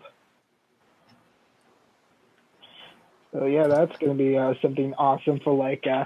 Imagine like drinking coffee to that, like in the afternoon. Well, so it's going to be feel more energetic than that. But it's going to be like very country. Is a theme. Because I've seen them perform before.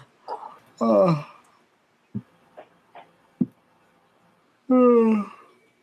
guess any other thoughts? What? You feeling tired, man? Oh yeah, my throat's definitely feeling tired, but we must continue. Any other thoughts before we do? I'm split between going to either the internet voice acting or the community guest. I think I might go to the community guest because the creating Equestria panel goes on until like 12:30, and it might not be enough time or whatever. I don't know. All right. And second thoughts on these things. The internet voice acting. Actually, have a resume on this one. I did. We'll tell you about the time that I reduced 1,000 viewers to tears with my performance for Lionheart, the most viewed Warrior Cats video to date. Ooh. I think he did. Oh yeah, that was one thing a while ago. And then also he said Super Smash Brothers tournament. He's got to go to that one. All right. Any other thoughts before we move on to the next batch? No, not really for any of these, like the Bronycon 2777, which I didn't really get a chance to say anything, but that definitely sounds like an alright RPG event to like play with other people. And the Are You a Changeling? Like they're probably playing like the old school werewolf game instead of like One Night, which I prefer. It even mentions in the description that it's based off Werewolf. And the Bronycon 277 is basically, I assume it's based off of the Cyberpunk 277 like tabletop RPG, which the game is based off of very loosely. Or will be based off of loosely. I haven't heard about that game. I just only heard the title once on YouTube. That was it. Oh yeah, you haven't heard about Cyberpunk 277? Nope. Except for like the fact that Keanu Reeves has a character in it that looks like him. Yeah, it's supposed to be like the big game of next year. It's from the creators of the Witcher series and Witcher 3. That's like them. That's them making like a first-person shooter RPG, but much more action-oriented than like say Fallout or something like that. Mm-hmm. Got it. All right. With that said, I guess we'll move on to the next batch, which actually have some things I do want to bring up. All right. I'll combine the 1:45, 2 p.m., and 2:30 p.m. events. Starting at 1:45, the Let's Create a Bad Fanfiction Together live. Help Brony, YouTube, Maggie Pie, and the Lost Narrator write the most ridiculous and hilarious pony fanfiction ever. Oh, that'll be abused. Next, at the same time, is a digital pain demo. Join community guest I Am Drunk Con T for a live painting tutorial as he goes over the techniques used in Crush Your Girl portrait series. Okay. And then at the 2 p.m. events, it's the Maid Cafe starts. Travel to Crystal Empire and help Princess Katie and Pinkie Pie through the celebration of a lifetime. Change the coastal heart and join our maids and the butlers in food, dancing, performances, games, fun. Maid Cafe tickets must be purchased in advance at Bronycon Cafe. It's a 1 hour and 30-minute event. All right. Then the sing along with Pinkie Pie. Sing some songs and have some fun with Pinkie Pie. Simple. Cosplay photo shoot, which cosplayers have a chance to show off their amazing cosplay costume. This is so come and show us at work Z Magic. So I assume it'll be probably a more stage photo shoot where it's like parading thing. All right. Then also at the same time, the sketchbook swap. Come on down and bring your sketchbooks and reference sheets for a family-friendly art swap. I don't know if they're like I assume it's just a fun swap, not a game swap where it's like I draw part of this, then we swap, and then you continue that. I played that game before. And then some game. Speaking of games, in the boardroom thing at the same time is Don't Rest Your Hooves, a game of essential horror. Actually, I think I already mentioned this. It's based off of the Don't Rest Your Head game. Then the other new game is the Scum and Villainy, inspired by Firefly. Okay, become a criminal in space, completing jobs and developing a crew on the edge of civilization, assembling your players of all skill level. Never knew it was a Firefly place game. Then at 2:30, there's the Cantalot Director. It's Hollywood director Pony style. Join Jason Thiessen as he directs Andrew Libman, Lauren Foss, and community guests in acting out a simple scene, making it sillier and sillier in every cut. And then at the Plaza, community guests meet and greet, another meet and greet, meet NC mayors. Okay, thoughts on those events? Okay, what about the 2:30 one? I would say this would be the dead space of like the of the convention for Friday, in which you would go out, eat lunch, and then come back at like 3:00. One of them literally is an event that involves eating lunch. I'm sorry. Even if it was like a maid cafe, like I wouldn't be interested in going to like that maid cafe. Like, No, I was just bringing up like that was funny. Like, yeah, that literally is where one of the events is to go out and eat lunch. Which, again, I was interested. I mentioned this earlier. My foreshadowing deal with. I brought up. I was like, I was considering just going to the maid cafe just to say I went to a maid cafe thing, but I cannot really justify spending $45 just to go to like a sealed off secondary event. It just feels wrong to me. It's like it just feels like I'm wasting money for. That said, they at least seem to be doing several things there besides just being a maid cafe. So potentially fun and worth the money if it's your thing, but not. It's a nay for me. It's currently a nay unless they come out with a hey, here's all these awesome things we're doing with it sort of thing. I mean, for me, I would have been interested in a maid cafe was like say like styled off of like anime characters. I mean, I don't know why, but like it's just like I would be more interested in making my first maid cafe experience be like with like a maids based off of anime characters, not like generic maids, but like I mean like Toro. Probably be, I guarantee there'll be pony themed. Like there'll be say like a Sunset Shimmer themed like maid and stuff like that. Yeah, and even then, like that's the thing that's like putting me off. I'm not interested in going to a maid cafe with like the maids inspired by pony designs. That's kind of like the thing that's like messing me up. Like, I definitely wouldn't spend money on that.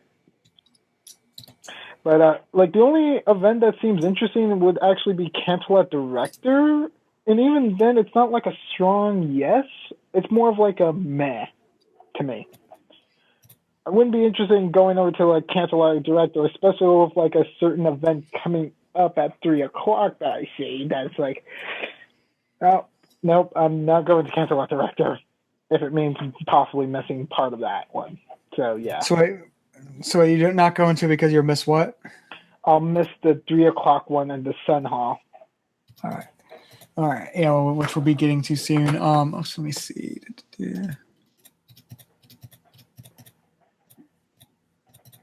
I'm just reading through. Seconds things don't kick in until later.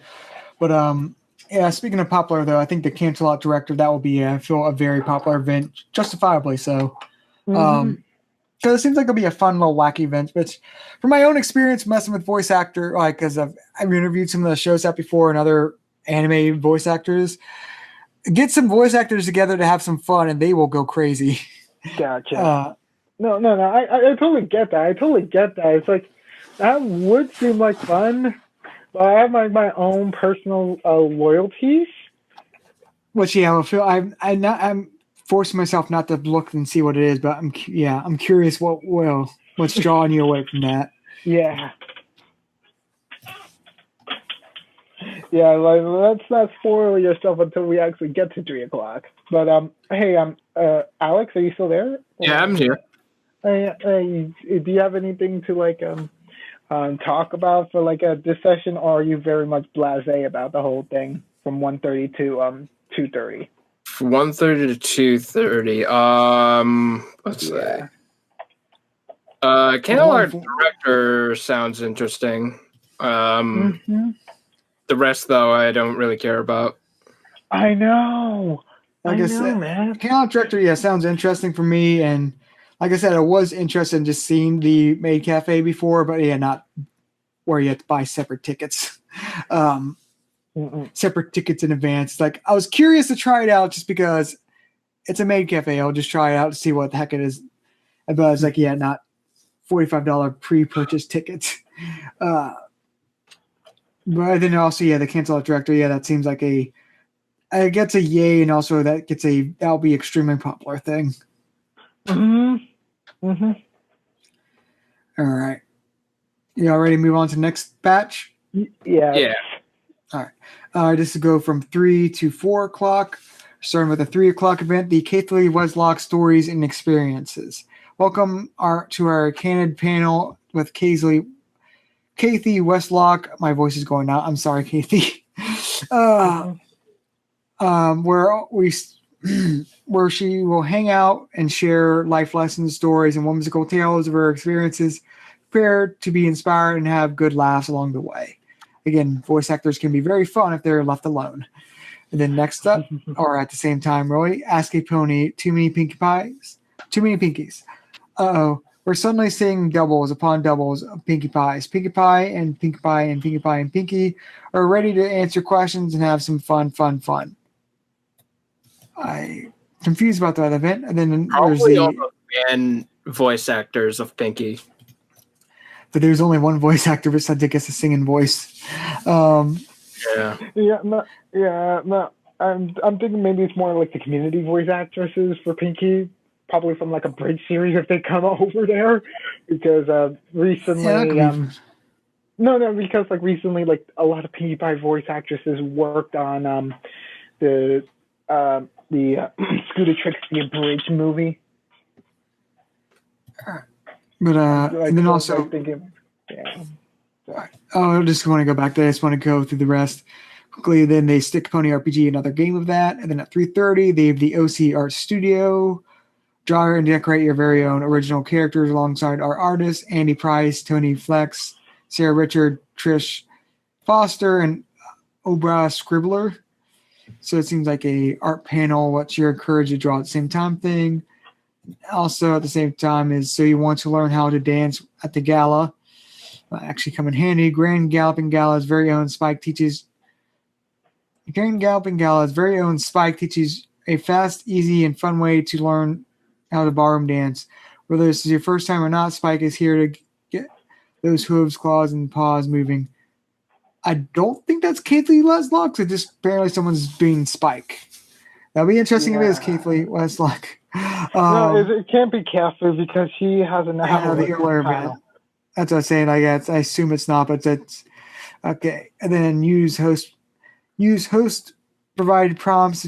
Sketchy friends. Use host provide prompts to draw your own favorite ponies. All skill always welcome. And this isn't a game room thing. Then at 4 o'clock, there's a few different things. Hooves line. Is it anyway? Quick foot and epic fails head as Saber Spark, AC, Race Best, Black Griffin, and others perform live improv comedy. It's all made up. Who knows what will happen on stage? Maid Cafe second round kicks in. Jackbox with Brony Palooza. Play Jackbox game with musicians of Brony Palooza. I don't know what Jackbox is. Oh, I know what Jackbox is. I know it is. It's basically a phone game. Yeah. Tell me in a second. I just want to finish two other things, and then I'm curious what it is. In arcade, there's the Duck Game Tournament. Duck Goose, I guess. And then Ponies Pathfinder is another round. Okay, tell me what Jackbox is. It's basically like a game for consoles in which you could use your cell phones for multiple people to play with on their smartphones by going to the website, typing in a code, and then you could play several games. Most of them are very much trivia based. Some of them include a drawing mini game as well. But it's like awesome game show games in which like sometimes if you get lucky enough to be like one of the participants in, you play against other people like with your phones and like you're just typing in like the right answer to see who wins like first place and such. But what I feel like for this is probably gonna be like the Bronypalooza staff will be the ones who will be playing the games, while everyone else can be playing like as an audience member, in which like their answers might contribute to like team events for like these games. Or like possibly like squeezing themselves in as a participant if they get lucky enough to like sign in first. All right. It's really good for like audience participation because I played those games with like a bunch of people in the Bronies NYC meetups, and they're really good. All right. And also I want to ask, like, is it the Pinkie Pie one or the Kathy Weslock one which you were interested in more? Oh, that's easy. The Casey Westlock one. All right, I was confused because both I could see you being excited for like for different reasons. I was like, okay, it could literally be both. Yeah, but for me, it's like I always go to any panel with Kathy Westlock. Like the last Bronycon I went to was the one the one for like 2018 for like the last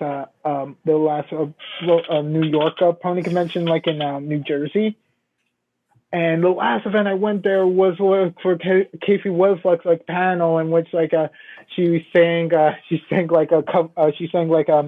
song from like To Change a Changeling, and that was awesome to like hear her. So getting a chance to like see her again, like this really makes me feel heartbroken that I won't be able to go to the convention because I would gladly go and see her again because like it's been a long time. It's been a long time since seeing anything of her.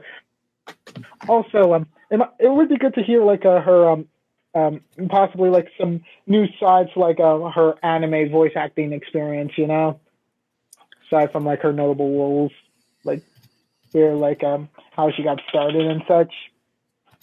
That's really what I want to do.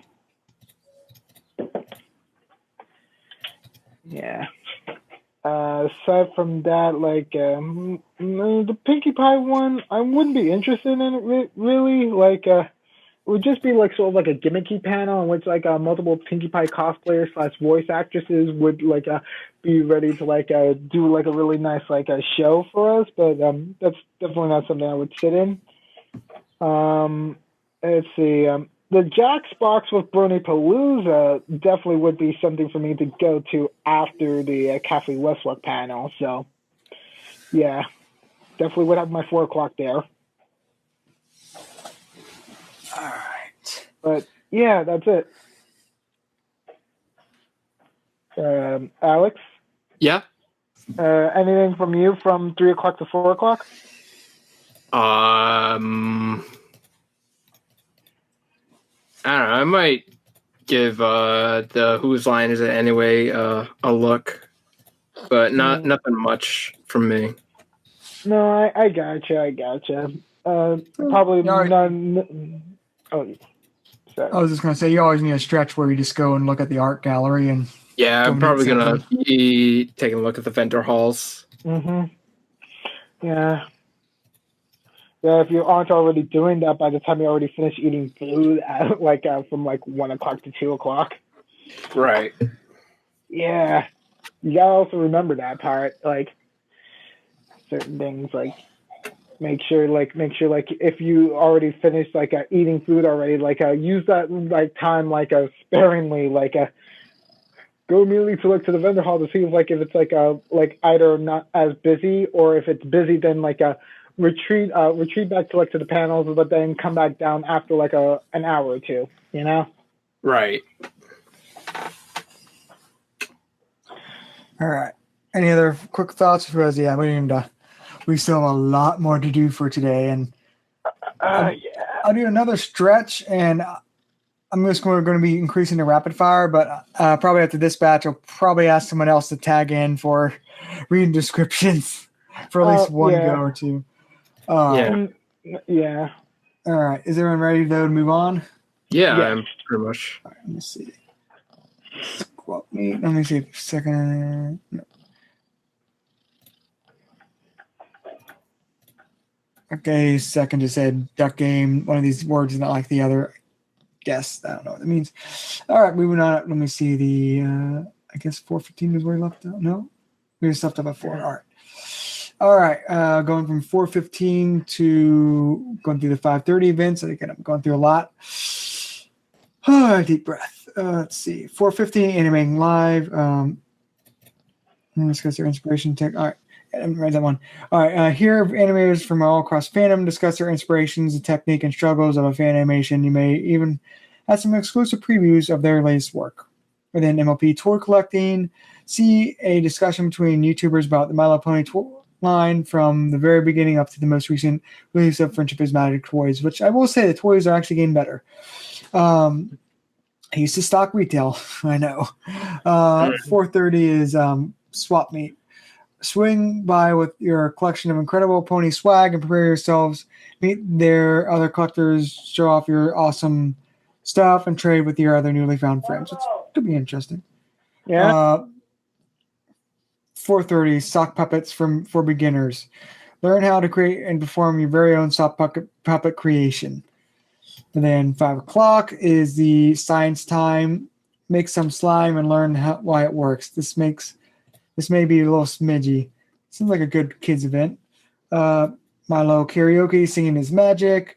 With nearly 1,000 songs available, all you need to do is grab the microphone and get the party started. Dear gosh, there's a lot of songs. Then 2 board game things. Ethereal Metropolis opening testing. Fight back against an unknown enemy called the Converted and 5 other allies across 3 scenarios of upcoming tile-based strategy game, Ethereal Metropolis. So seems we get an early preview of that game.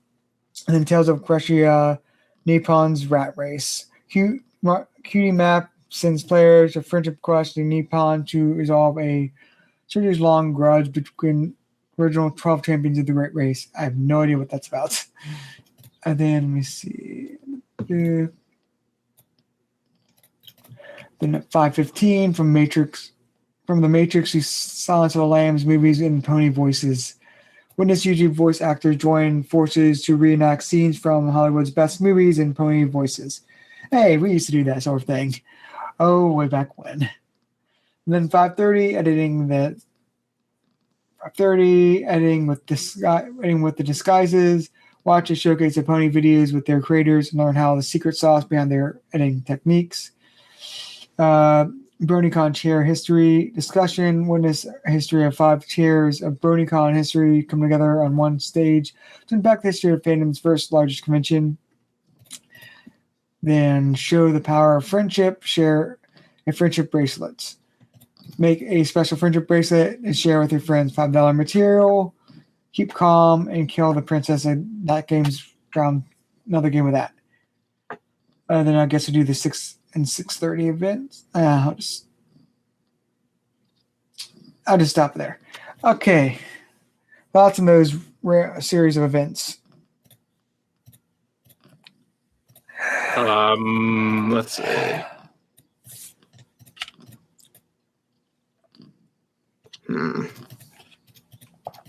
I will say in terms of popularity, the Bronycon chair history discussion, that's not going to be very popular. Bronycon. And I give it an A. It seems a little like nepotistic, like a little self-serving there. But if you enjoy it, go to it. All right. Yeah, none of these really sound interesting to me.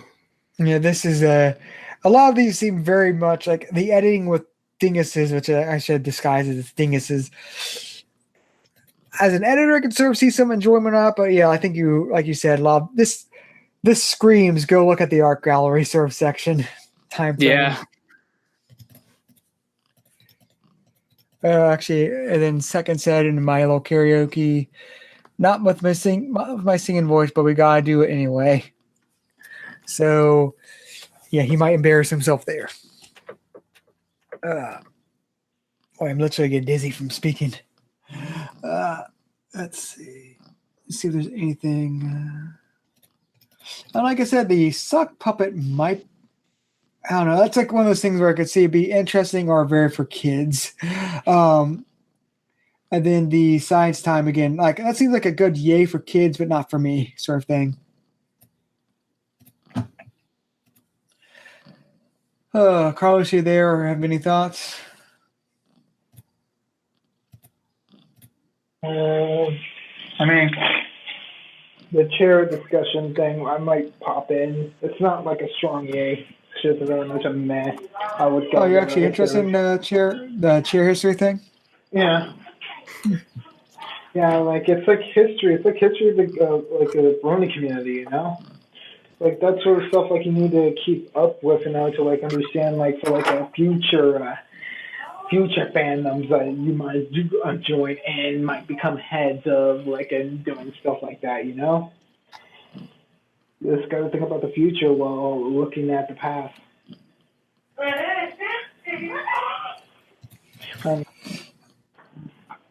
Also,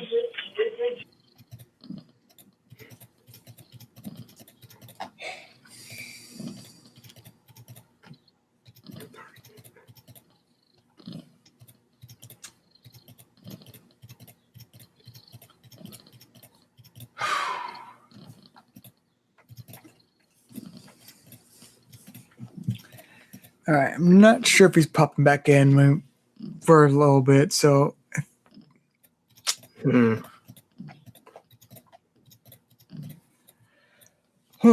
okay. I'll just go from I'll read the 6 o'clock through the 8 o'clock stretch of things.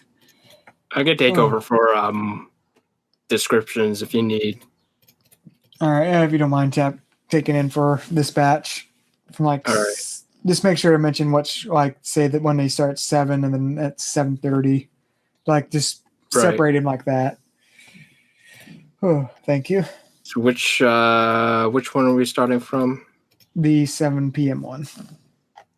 Oh wait, actually, no. No, wait a minute. 6. I'm back. I'm so sorry. Yeah, you're right. 6. And I would have volunteered for the reading myself as well. Oh, don't worry. We have still plenty of things to volunteer for. Yeah. This is like, this React is like, I'm actually enjoying this React, but it is killing my throat. It's killing your throat softly. Why? Why did I just speak all these panel names in this Word document? That's too many words. All right. Do you have any thoughts though before Alex kicks in? For the 7:30 to 8:30. No, before then we're going to do 6 to 8, and then he's going to cover that. But I mean, from the I think it was 4:15 to 6. We didn't do 6, but 2 there. Aside from the chair.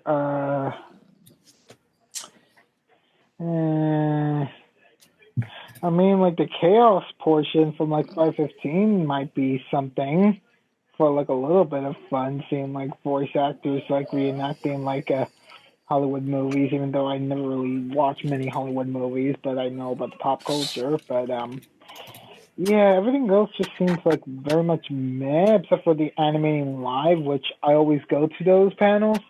To see like the community animators showcase like a sneak peeks of like their latest works, and it's kind of sad to see like this is possibly one of the last times they could do it for like the active fan base that it is. Oh god, oh yeah, you definitely need to go to Anime and Live then. That's definitely a strong yay just for the somberness of that panel. But yeah, like I think me and Alex were saying earlier, this stretch very much screams, "Hey, go look at the art gallery." I mean, artist alley. I see. For a lot of these things, which ain't bad. Which again, just maybe not for like a lot of days for us. Maybe some people find it interesting, but like you do need some lulls. Well, I mean, like the lull was already at like lunchtime for me, but aside from that, nothing else This is like the anime in life is definitely going to be very entertaining seeing like the animators like do their stuff. But I guess with that said, are you ready to go on, Alex? From 6 Yeah. to 8. Yeah. All right. Also, like I said earlier, like if anything's repeated we did before, we just need to read it up like title. You don't need to read the whole description. Okay, so Like make your own keychain, like that one. It's like, yeah, we've already read the description. Just read the title. okay, so at 6 o'clock we have make your own cutie mark bottle cap keychains, followed by Forest Kingdoms of Inspireland. All right. At 6:30 we have thanks M.A. Larson. Prepare your best jokes and roasts as we say thank you to our favorite writer M.A. Larson in a truly chaotic evening. Next up at 6:45 we have the history of Bronypalooza. Join musicians as they reminisce about Bronypalooza and discuss how the fandom music scene has evolved over the years. And we have The Rainbow of Light and Darkness, G1 in Perspective. Listen in on thought-provoking analysis of the strengths and weaknesses of the animated media, comics, and toy line of the first generation of My Little Pony. And at 7 o'clock, we have Grand Galloping Gala. On behalf of the Princess of Friendship, Twilight Sparkle, we cordially invite you to attend this year's Grand Galloping Gala. Join us for dancing, wonderful music, and so much more. After all, what could possibly go wrong? Formal attire is required. See full dress code at bronycon.org/gala. Then we have Showstoppers Last Call auditions. Impress the judges for a chance to be featured in the BronyCon Showstoppers talent show on Sunday. After that, we have Them's Fightin' Herds tournament. It's Baltimore's Arcade's Friday night main event. Whether you're they used the wrong weather. Whether you're competing or a spectator, this ungulate fighting game is sure to satisfy. Oh yeah. Then we have another community guest meet and greet. Meet Jesse Nowak, Jay Holler, Jake Wyman, Minty Root, and Alumx. Oh hey, Minty. Or whatever. That. Yeah. And then we have Discord's mystery art game. Team up with your table mates to score points and win prizes in a prompt-based drawing game. Skill not required. Points based on laughs. Just kind of like Pictionary, I guess. Then we have 2019 Appaloosa Hold'em Poker Tournament. Try out your poker face against ponies from all over. This Texas Hold'em tournament is open to players of any ability, with fabulous prizes at the end of the night. And that's a 3-hour event. Oh my god. Oh my god. That is something sick. Yikes. All right, we're not even finished. All right, at 7:30, we have Follow Equestria. Overcome the worst the Wasteland has to throw at you in this tabletop RPG that focuses on characters over combat. At 7:45, we have Let's Create a Bad Fanfiction Together, live. Help Brony YouTubers Magpie Pony and The Lost Narrator write the most ridiculous and hilarious pony fanfiction ever, the After Dark version. All right, so this is like not the same as before. This is the less family-friendly one, which might be one of the few, like, notably not family-friendly events. I am going to go to that one. All right, I guess let's discuss these.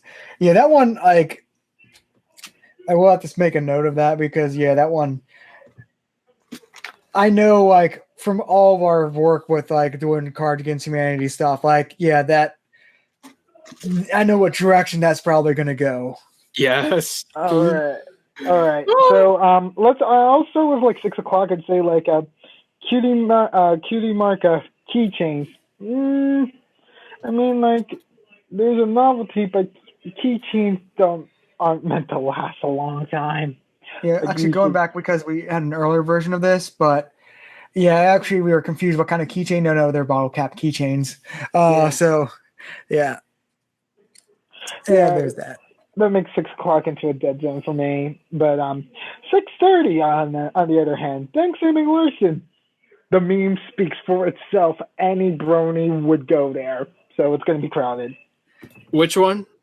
Thanks Emily Larson at 6:30. Oh yeah, I'm going to that one too. If I can find a spot. Well, actually, the thing is, that one is an hour long, so basically you would start there, then it would end at the same time as the Let's Create Bad fan faction, so it's in the same room. Oh so yeah, it's pretty much. Yeah, so but, yeah, if you. Mm-hmm. So if you do plan on going to that one, it's like the one you definitely want to attend, the Bad fan fiction one. Yeah, that's in the same room, so it's like you're there. Get out and come in. Yeah, and they do make sure to get you out because cons. Yeah. But, however, I have a complication with this because at 6:45, as a history buff, I'm kind of like, I definitely wanted to check out the Rainbow of Light and Darkness panel as well because it's like, I know G1 is not many people's favorite, but it's like interesting to hear about like what went on during the 80s, you know, like when My Little Pony first came out, about the multimedia. So I'll give that one. Yeah, I'll give that one a yay, even though I probably won't attend it just because of the feeling I'll be crammed with something else. But like I said with the earlier Metal G1 like panel thing, like G1 like I feel it gets a lot of unnecessary hate, even though it's a rather respectable cartoon. It's like basically of the same level of Transformers or G.I. Joe. It's pretty much right in there where it's surprisingly dark at times, even though the plots are a little childish sort of thing. Yeah. Continuing on, the Grand Galloping Gala. Now, this is not a paid-for event. As long as you just as long as like you remember, get your formal attire. Let me actually. I'll be looking up what their. Let me see what it actually is. Grand Galloping Gala dress code. Dress code for Grand Gala. Semi-formal, formal event, please. All right, for gentlemen, I'm just skipping ladies because there's no lady in the chat right now. All right. Or I don't know. Do you need me to identify as a woman now? Okay, no? Okay. Moving to gentlemen. Shirts and tops, collared shirts, be it polos, dress, or tuxedo tie. So something with a collar, and then pants, dress code, slacks, or khakis are permitted. I'm surprised they allow khakis. Military dress uniforms and full tuxedos are welcome. Formal dress cosplay. This means the character is dressed in a nice suit or dress something like that. And shoes, dress shoes only, please. No sneakers are permitted. You may. So generally formal, but like if it's sort of a cosplay, they let it be formal-ish. Seems to be what they're going for. Mm-hmm. Again, I'm surprised they allow khakis. Surprisingly, a lot of khakis. Okay. Then continuing on, the Showstoppers Last Call auditions. Man, 7 o'clock is really a heavy hitter hour. Like, if you have a talent and you want to showcase it, like, go with this talent show, The Showstoppers, based on the season 1 episode of Infamous fame of Infamy. I mean, like probably wouldn't go unless like you really want to be like America's Next Big Talent for the last year convention. And then Fighting Herds tournament. Oh yeah, that one fan game that became a new entity thanks to Lauren Foss, and now we're getting like a tournament there. Not just like some sort of like, oh, you get to play like a demo like in this convention. No. Actual tournament, since it's still like in beta, but it's in like in working condition with all 6 of the characters. We call it a games as a service. That's also a Kickstarter game, actually, Indiegogo. Yeah. But I actually meant to ask, like, because you got that game, didn't you? Or you're part of it too? Yeah, no, I mean, I had it and I played a bit of it when my computer was still working, and it's definitely like really awesome. Like, Tianho is definitely like probably like would be my main because like just how much air game you can get with like her fiery wings and such. Yeah, the main thing I actually wanted to ask is like, so have they actually released the story content yet, or is it just still the character fighting? Or character fighting only, no story content yet. yeah, because I know that's why I never really finished. I have the code, it's never downloaded just because it's like I'll wait until we actually get the story content. Yeah, because I'm really interested about like these characters because of like with like Arizona being the main character. But I also like the fact that Tianho is going to be like a much more like it's more of like a Chie type jock character of like being respectable, like the honor bound like a warrior type for Tianho, who is Rainbow Dash's counterpart. Like it's going to make me like her a lot more. I don't know. It's just like I just don't really like Rainbow Dash's like attitude, but like Tianho is like mature, beautiful, respectful, like. Those are attributes I love in a character. So I'm really interested in them. And also Palm. Just Palm being like the one outlier in the majority group thing. Oh, yeah. Like, especially with like checking out some like recent things for like a Persona Q2 with like the gymnastic park thing. Yeah, I'm hoping for like great things for like a coming out of like a Fluttershy's counterpart, in which like it's not gonna be like a courage gaining storyline for her. Probably more of like her gaining like the resolve to like be confirm like her conventions for like having an individual like a point of view from like her cohorts who are just like scareful, fightful sheep. Yeah, I think I'm getting too much in depth just for like talking about a video game tournament. So let's just move on to the community guest meet and greet, which was for Noacking, Jay Holler of Brony Top 10 fame, Jake Wyman of like the Equestria Girl of one of the Equestria Girls like spoofs, Minty Root, animator in front of mine. And I don't know who this alum is, but pretty good lineup for like the next community guest meet and greet. But lastly but not least, a poker tournament. Yeah, that one gets a yay, but also I'm not interested sort of thing. Like, yeah, that's a cool idea, but I'm not gonna like watch poker tournament at BronyCon. Yeah.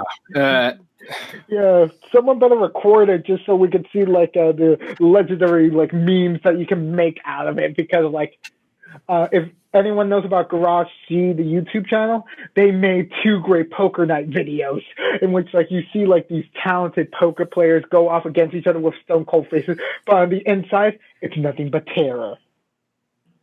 Oh, I just want to get memes out of that. If someone were to record it, it would be too good. Right. And lastly but not least, let's create a bad fan fiction together live. Yeah, just go for it. So yeah. Yes. And then it'll be even funnier because you know it's going to be submitted to FemFic. Maybe so we can read it afterwards. Yeah. All right. All right. We all do the next ones. Yeah, we'll go from 8 to 10. Just do another 2-hour stretch. Carlos, you said you want to tap in one, or do you want? Yeah, I can do it. All right. All right. To begin with 8 o'clock, we have in the Sun Hall the Semi Perfect Podcast, which is Saber Sparks' podcast with Paleo Steno. So there's no telling what stories will be told at this podcast Q&A, where members of the Semi Perfect Podcast will delight you with their antics. Then in the Moon Hall, we have the Art of Living Off Ponies. BronyCon staff artist newcomer Shiba Roll explains how they went from doodling ponies for fun to being a part of the official MLP trading cards and to drawing arts for conventions all over. Man, that's a pretty awesome story. You know, about for like the Stabletop games for BronyCon 2077 and Ponies and Pathfinder, MLP Tune at 8:30. Then at 9 o'clock in the Chaos Hall, /MLP/podcast live, Join 6 random anonymous friends from your favorite pony theme image board as they host a live podcast world to discuss the show, the fandom, and the dankest horse memes. Yay. Then STG for player's choice. Help a game master search through their tabletop collection and find something that looks fun to play together. Okay. And then the Rainbow's Most Excellent Adventures, Teenagers from Outer Space. A key event of history has been changed, and now the fabric of reality is unrevealing. Get to work. The Earth needs your bootylicious, radical, and most excellent assistance. And at 9:15 at the Sun Hall, After the Fact Live, Feeling Pinky Keen with your host, Silver Quill, for a live review of Season 1 episode Feeling Pinky Keen, where he'll discuss the symbols, philosophies, and pratfalls of that episode. Man, that is definitely going to be a good one to go for live. Moon Hall, Seeing Through Your Character's Eyes, Part Deuce. Define your points of perspective. Perspective is a fundamental choice in storytelling that has many subtle effects authors can use to improve the flow of their story. Learn where the devil lies in the details of keeping their prose aligned with the chosen perspective. Oh man, our good host there, Derek's not here right now, but let's continue on. All right, I'm and back. I think, yeah. Oh, welcome back. Yeah, I was just mentioning. Yeah. Yeah, I was just like, I wanted to grab some water and I had my headphones listening to it, and then it just cut off. I was like, uh-oh, my headphones died. And so how far did you get into the description? Up to 10 o'clock, or I just finished 9:15. All right. Do I read the 10 o'clock one? No, just stop at 10. All right. Yeah, so, yeah, all in all, semi-perfect podcast and the After the Fact Live are definitely like the keepers for me for this one. I mean, I always appreciate hearing Saber Sparks rambles and such with Paleo Sentinel. I mean, like that classic Brony duo, they've been like the linchpins of like why I got into the community in the first place. So, gotta pay the respects to like the big two. And Silver Quill's always great for a laugh, especially with like a Linkara style type of like a live show, airing grievances or airing like the positives about one of my favorite episodes, or my favorite episode of Season 1, Feeling Pinky Keen. Yeah.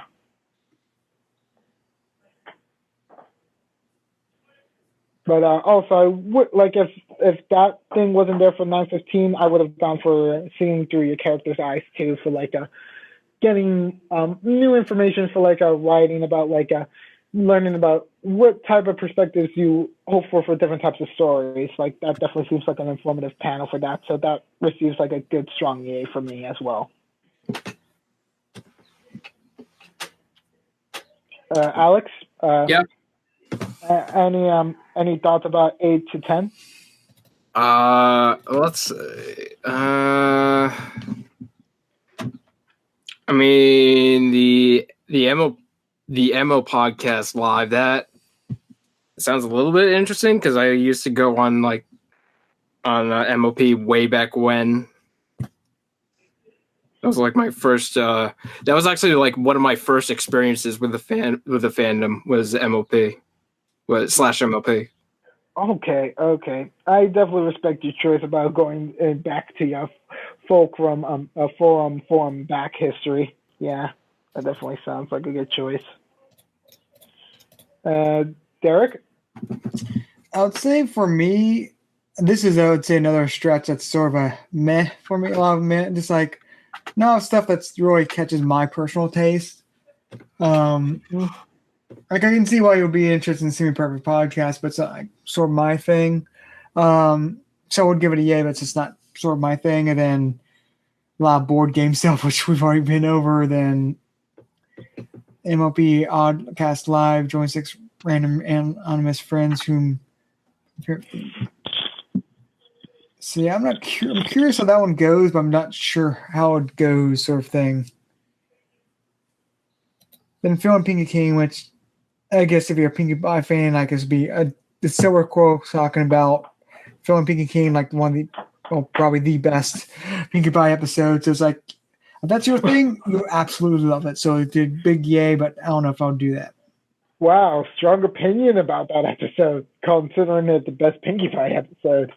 Wait, let me see. Philly Pinky King. Oh no, never mind. I was thinking Season 1. That was season 1. I was thinking of the other. I was thinking of another. I was thinking of the other Pinkie Pie. You mean a Fun Indeed or no? The one Pinkie Pie episode with a Weird Al Yankovic. Oh, Pinkie Pride. Pinkie Pride. I was thinking Pinkie Pride.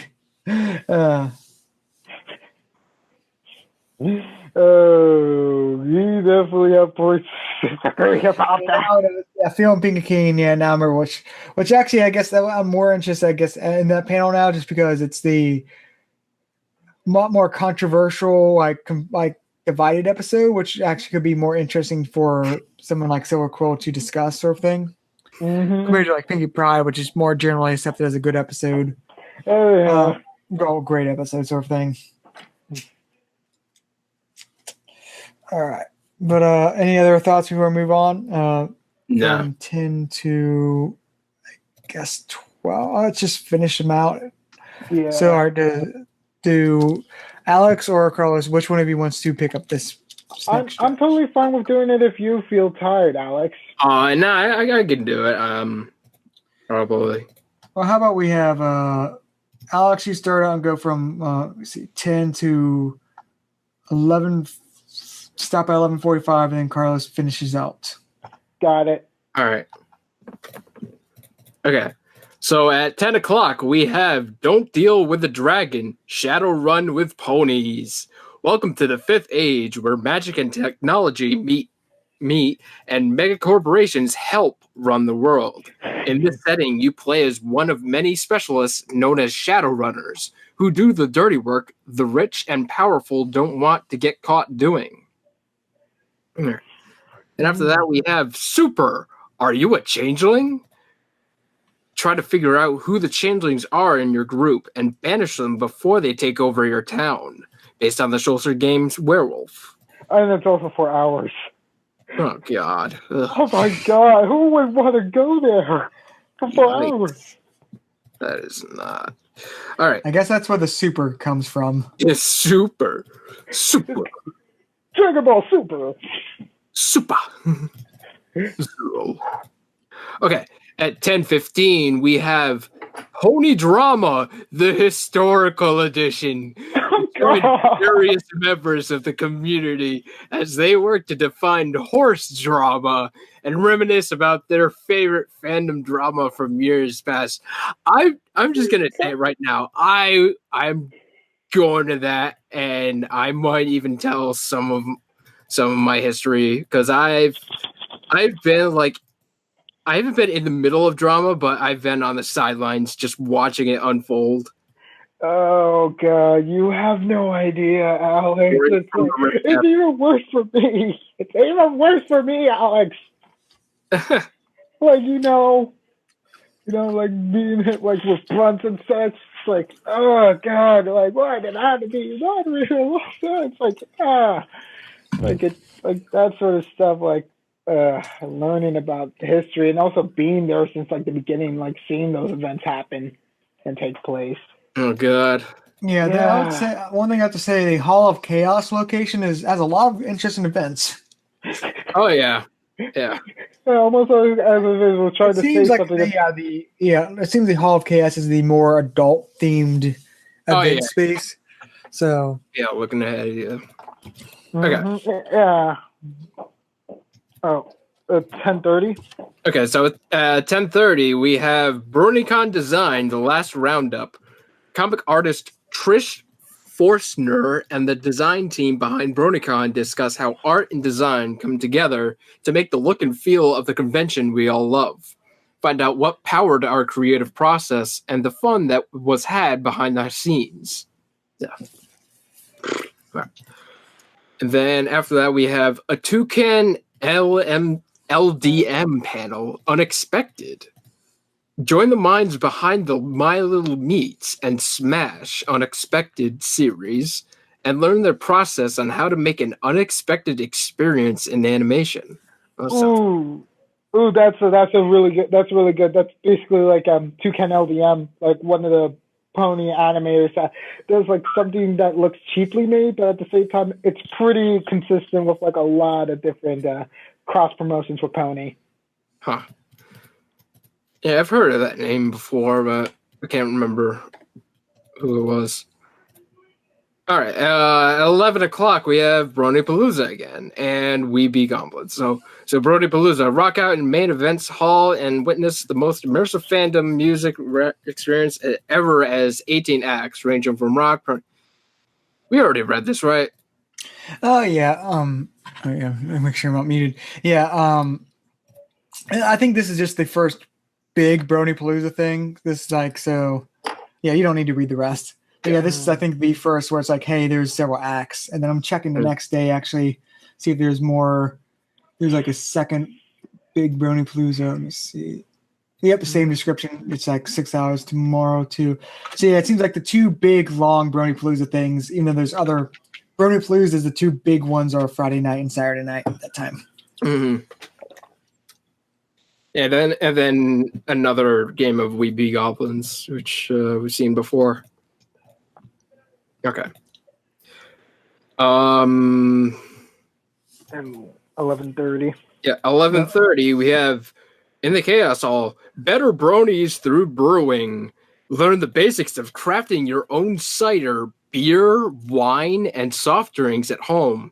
See just how easy it can be to start homebrewing on a budget as we discuss what you need to brew from start to finish. It's weird. It seems weird to have the soft drink. Well, I'll get to my thoughts later, but yeah. All right, and then after we have Maid RPG. Welcome to Cadus's Secret Castle, where pony royalty go to vacation and relax.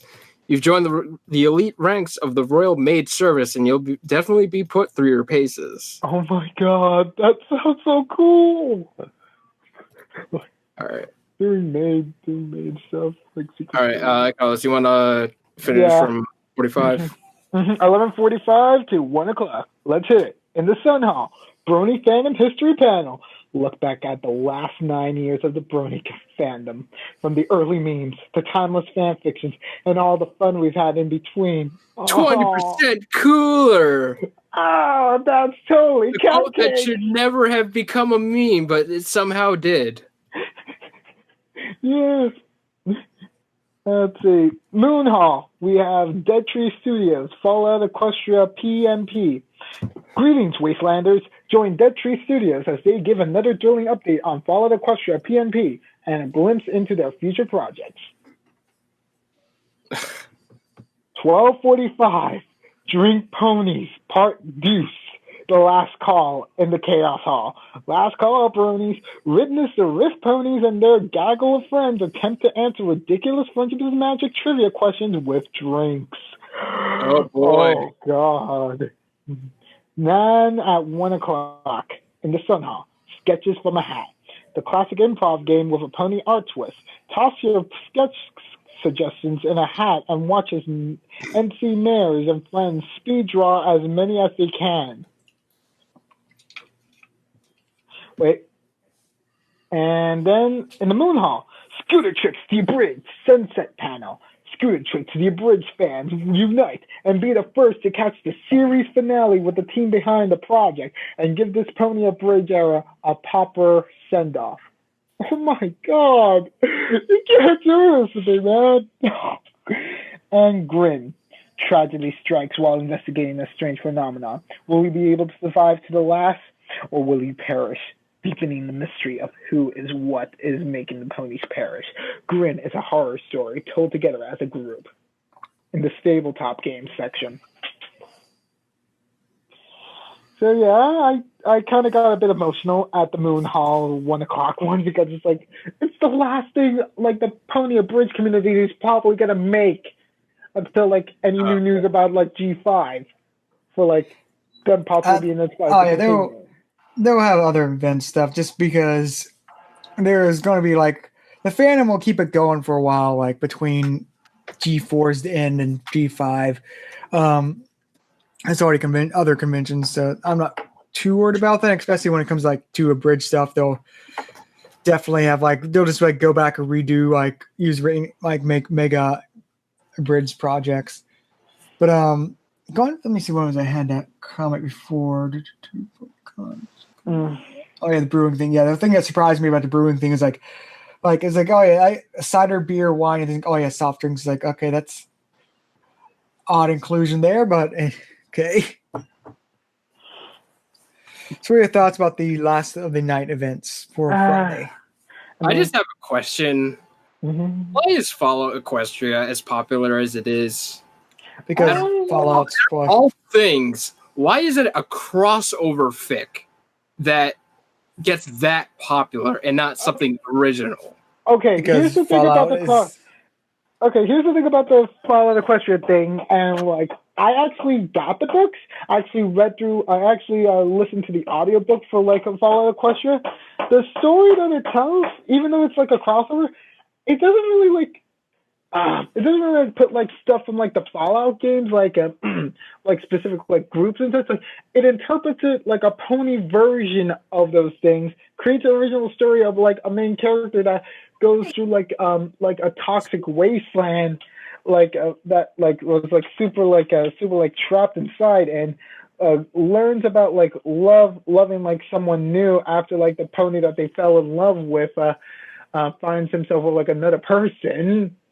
And then the moral quandaries of like certain actions that led them doing like grave atrocities against certain people. It's like Fallout Equestria kind of created like such an interesting prospect for a multiverse that many fanfiction writers were like, that's it, we're making fanfictions off of this, we're making this universe actually interesting. The ideas of like each of the main six having their own ministry / their own companies in which like they try to help Equestria like develop more as like they became like heroes and such. Like that was always like an interesting prospect, and seeing like all that go to SHIT, definitely like an amazing project to like look up images, look up stories, and look up like radio dramas and such. So yeah, Fallout Equestria it's more than a crossover fan fiction to a lot of people, including myself. It's something that surpasses it, becoming original as it were.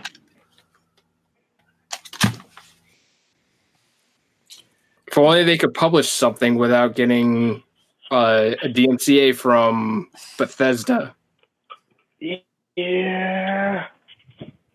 That's kind of like the roadblock that comes with doing a crossover like that. Well, it's you bring it up, but that's also sort of true for the pony part too. Oh yeah, but I'd imagine it. Oh, not maybe not. The pony part would be a harder one to fight because Hasbro is very protective of like they don't want like depiction of their ponies like fighting and such, or horrible things happening to them like that. Yeah, we already learned from like fighting is magic, so.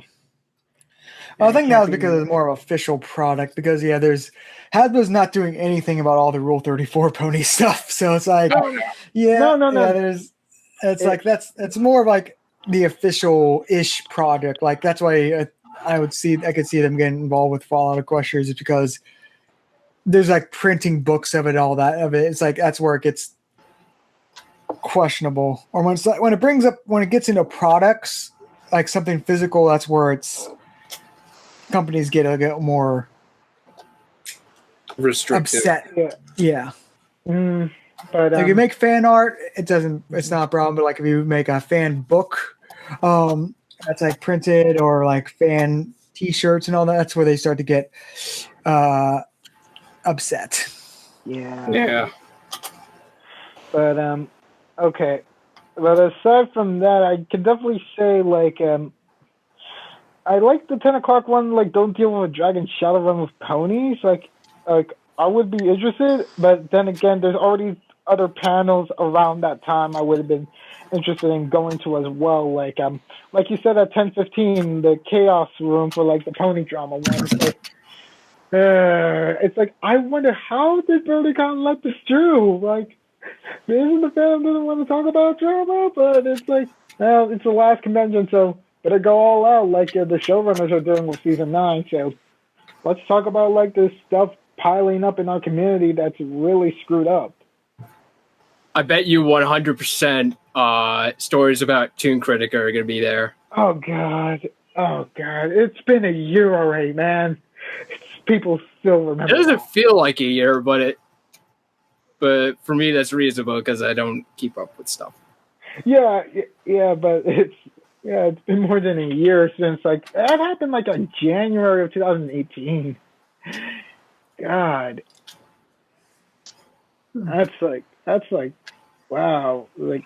But it's funny because like a year before that happened, I experienced sort of the same thing with someone I watched.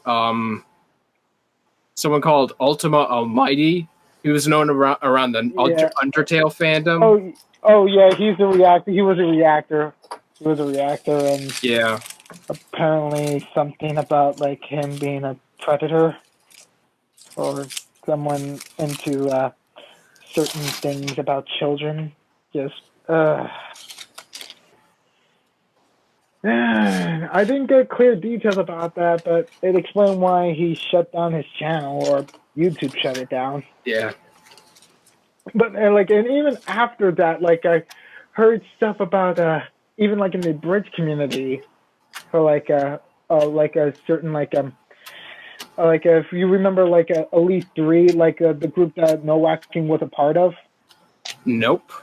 Like something happened with like One Kid's Entertainment, like about him like possibly like being like abusive to like a No Whacking, and that's why there's like no longer like any stuff working on for like Pokemon Bridge or any of their other projects. So I was shocked and super saddened about that. And the fact that I went to see them multiple times at like a Liberty City Anime Con, it's like it makes it worse. It makes me feel even worse. Like it feels worse to me than like the whole Toon Critic stuff, because like unlike Toon Critic, I actually felt like I got close to them, like in the sense of like being like a fan. Just like I just feel awful about that. But yeah, pony drama. That's definitely a panel. Also, the Toucan LDM one for like at 10:30. It's like another animators panel in which like you gotta go if you're a fan of their work. That's just like my philosophy when it comes to these panels. But then afterwards, 11:45 for Brony Fandom History panel. Yeah, definitely would go for that one. Just so that I could just be like, all right, let's hear if I can find some new history that I didn't hear from the Brony community before the active part of G4 ends. But and lastly, Scooter Trixie Abridge. It's the best Abridge series Pony has to offer right now. I just love what they did with it, and the fact about like the series finale, which either they're talking about the movie or like an actual like episode 26. Even if it's still like the movie, like it still is like something like you just gotta see and like see how they pulled off their efforts of like bringing in like as many people as you could for like from like years past for like a Pony Abridge scene. They went up and beyond like the Call of Duty for like a Pony Abridge series, and that I give them major kudos.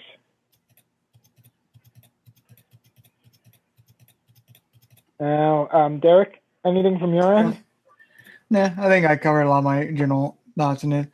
I feel slightly slower, but again, this is when Brony Palooza is going on, so a lot of the bigger, it's late also, so so a lot of it's more close-knit like event stuff. But I guess with that said, any other final thoughts before we end the Thursday through Friday discussion of this BronyCon schedule? Reactive BronyCon schedule. I definitely feel like Thursday doesn't really have like much to offer like Yeah. at the night portion. Like Thursday's definitely like the slow beginning day. Friday, it gets slow in the middle, but overall it's pretty jam packed from like in the morning and in the late afternoon and night. God, if I stay up late on Friday or Thursday, I'm gonna have to set like 5 alarm clocks to get up in the morning. Remember the rule: 6-2-1, 6 hours of sleep, 2 showers, and 1.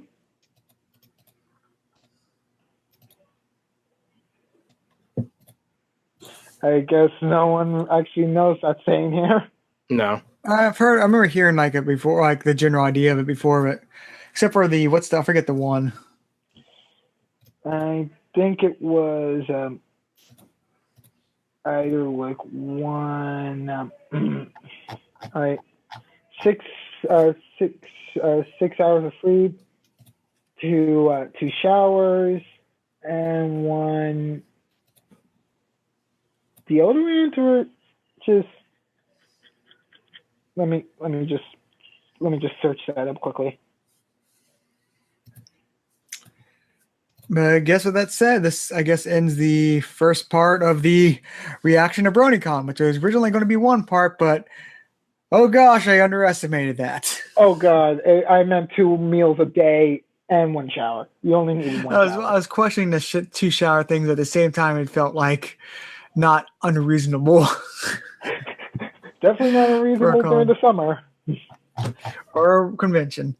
All right. I guess see y'all like when we finish off the second half because we're only halfway there.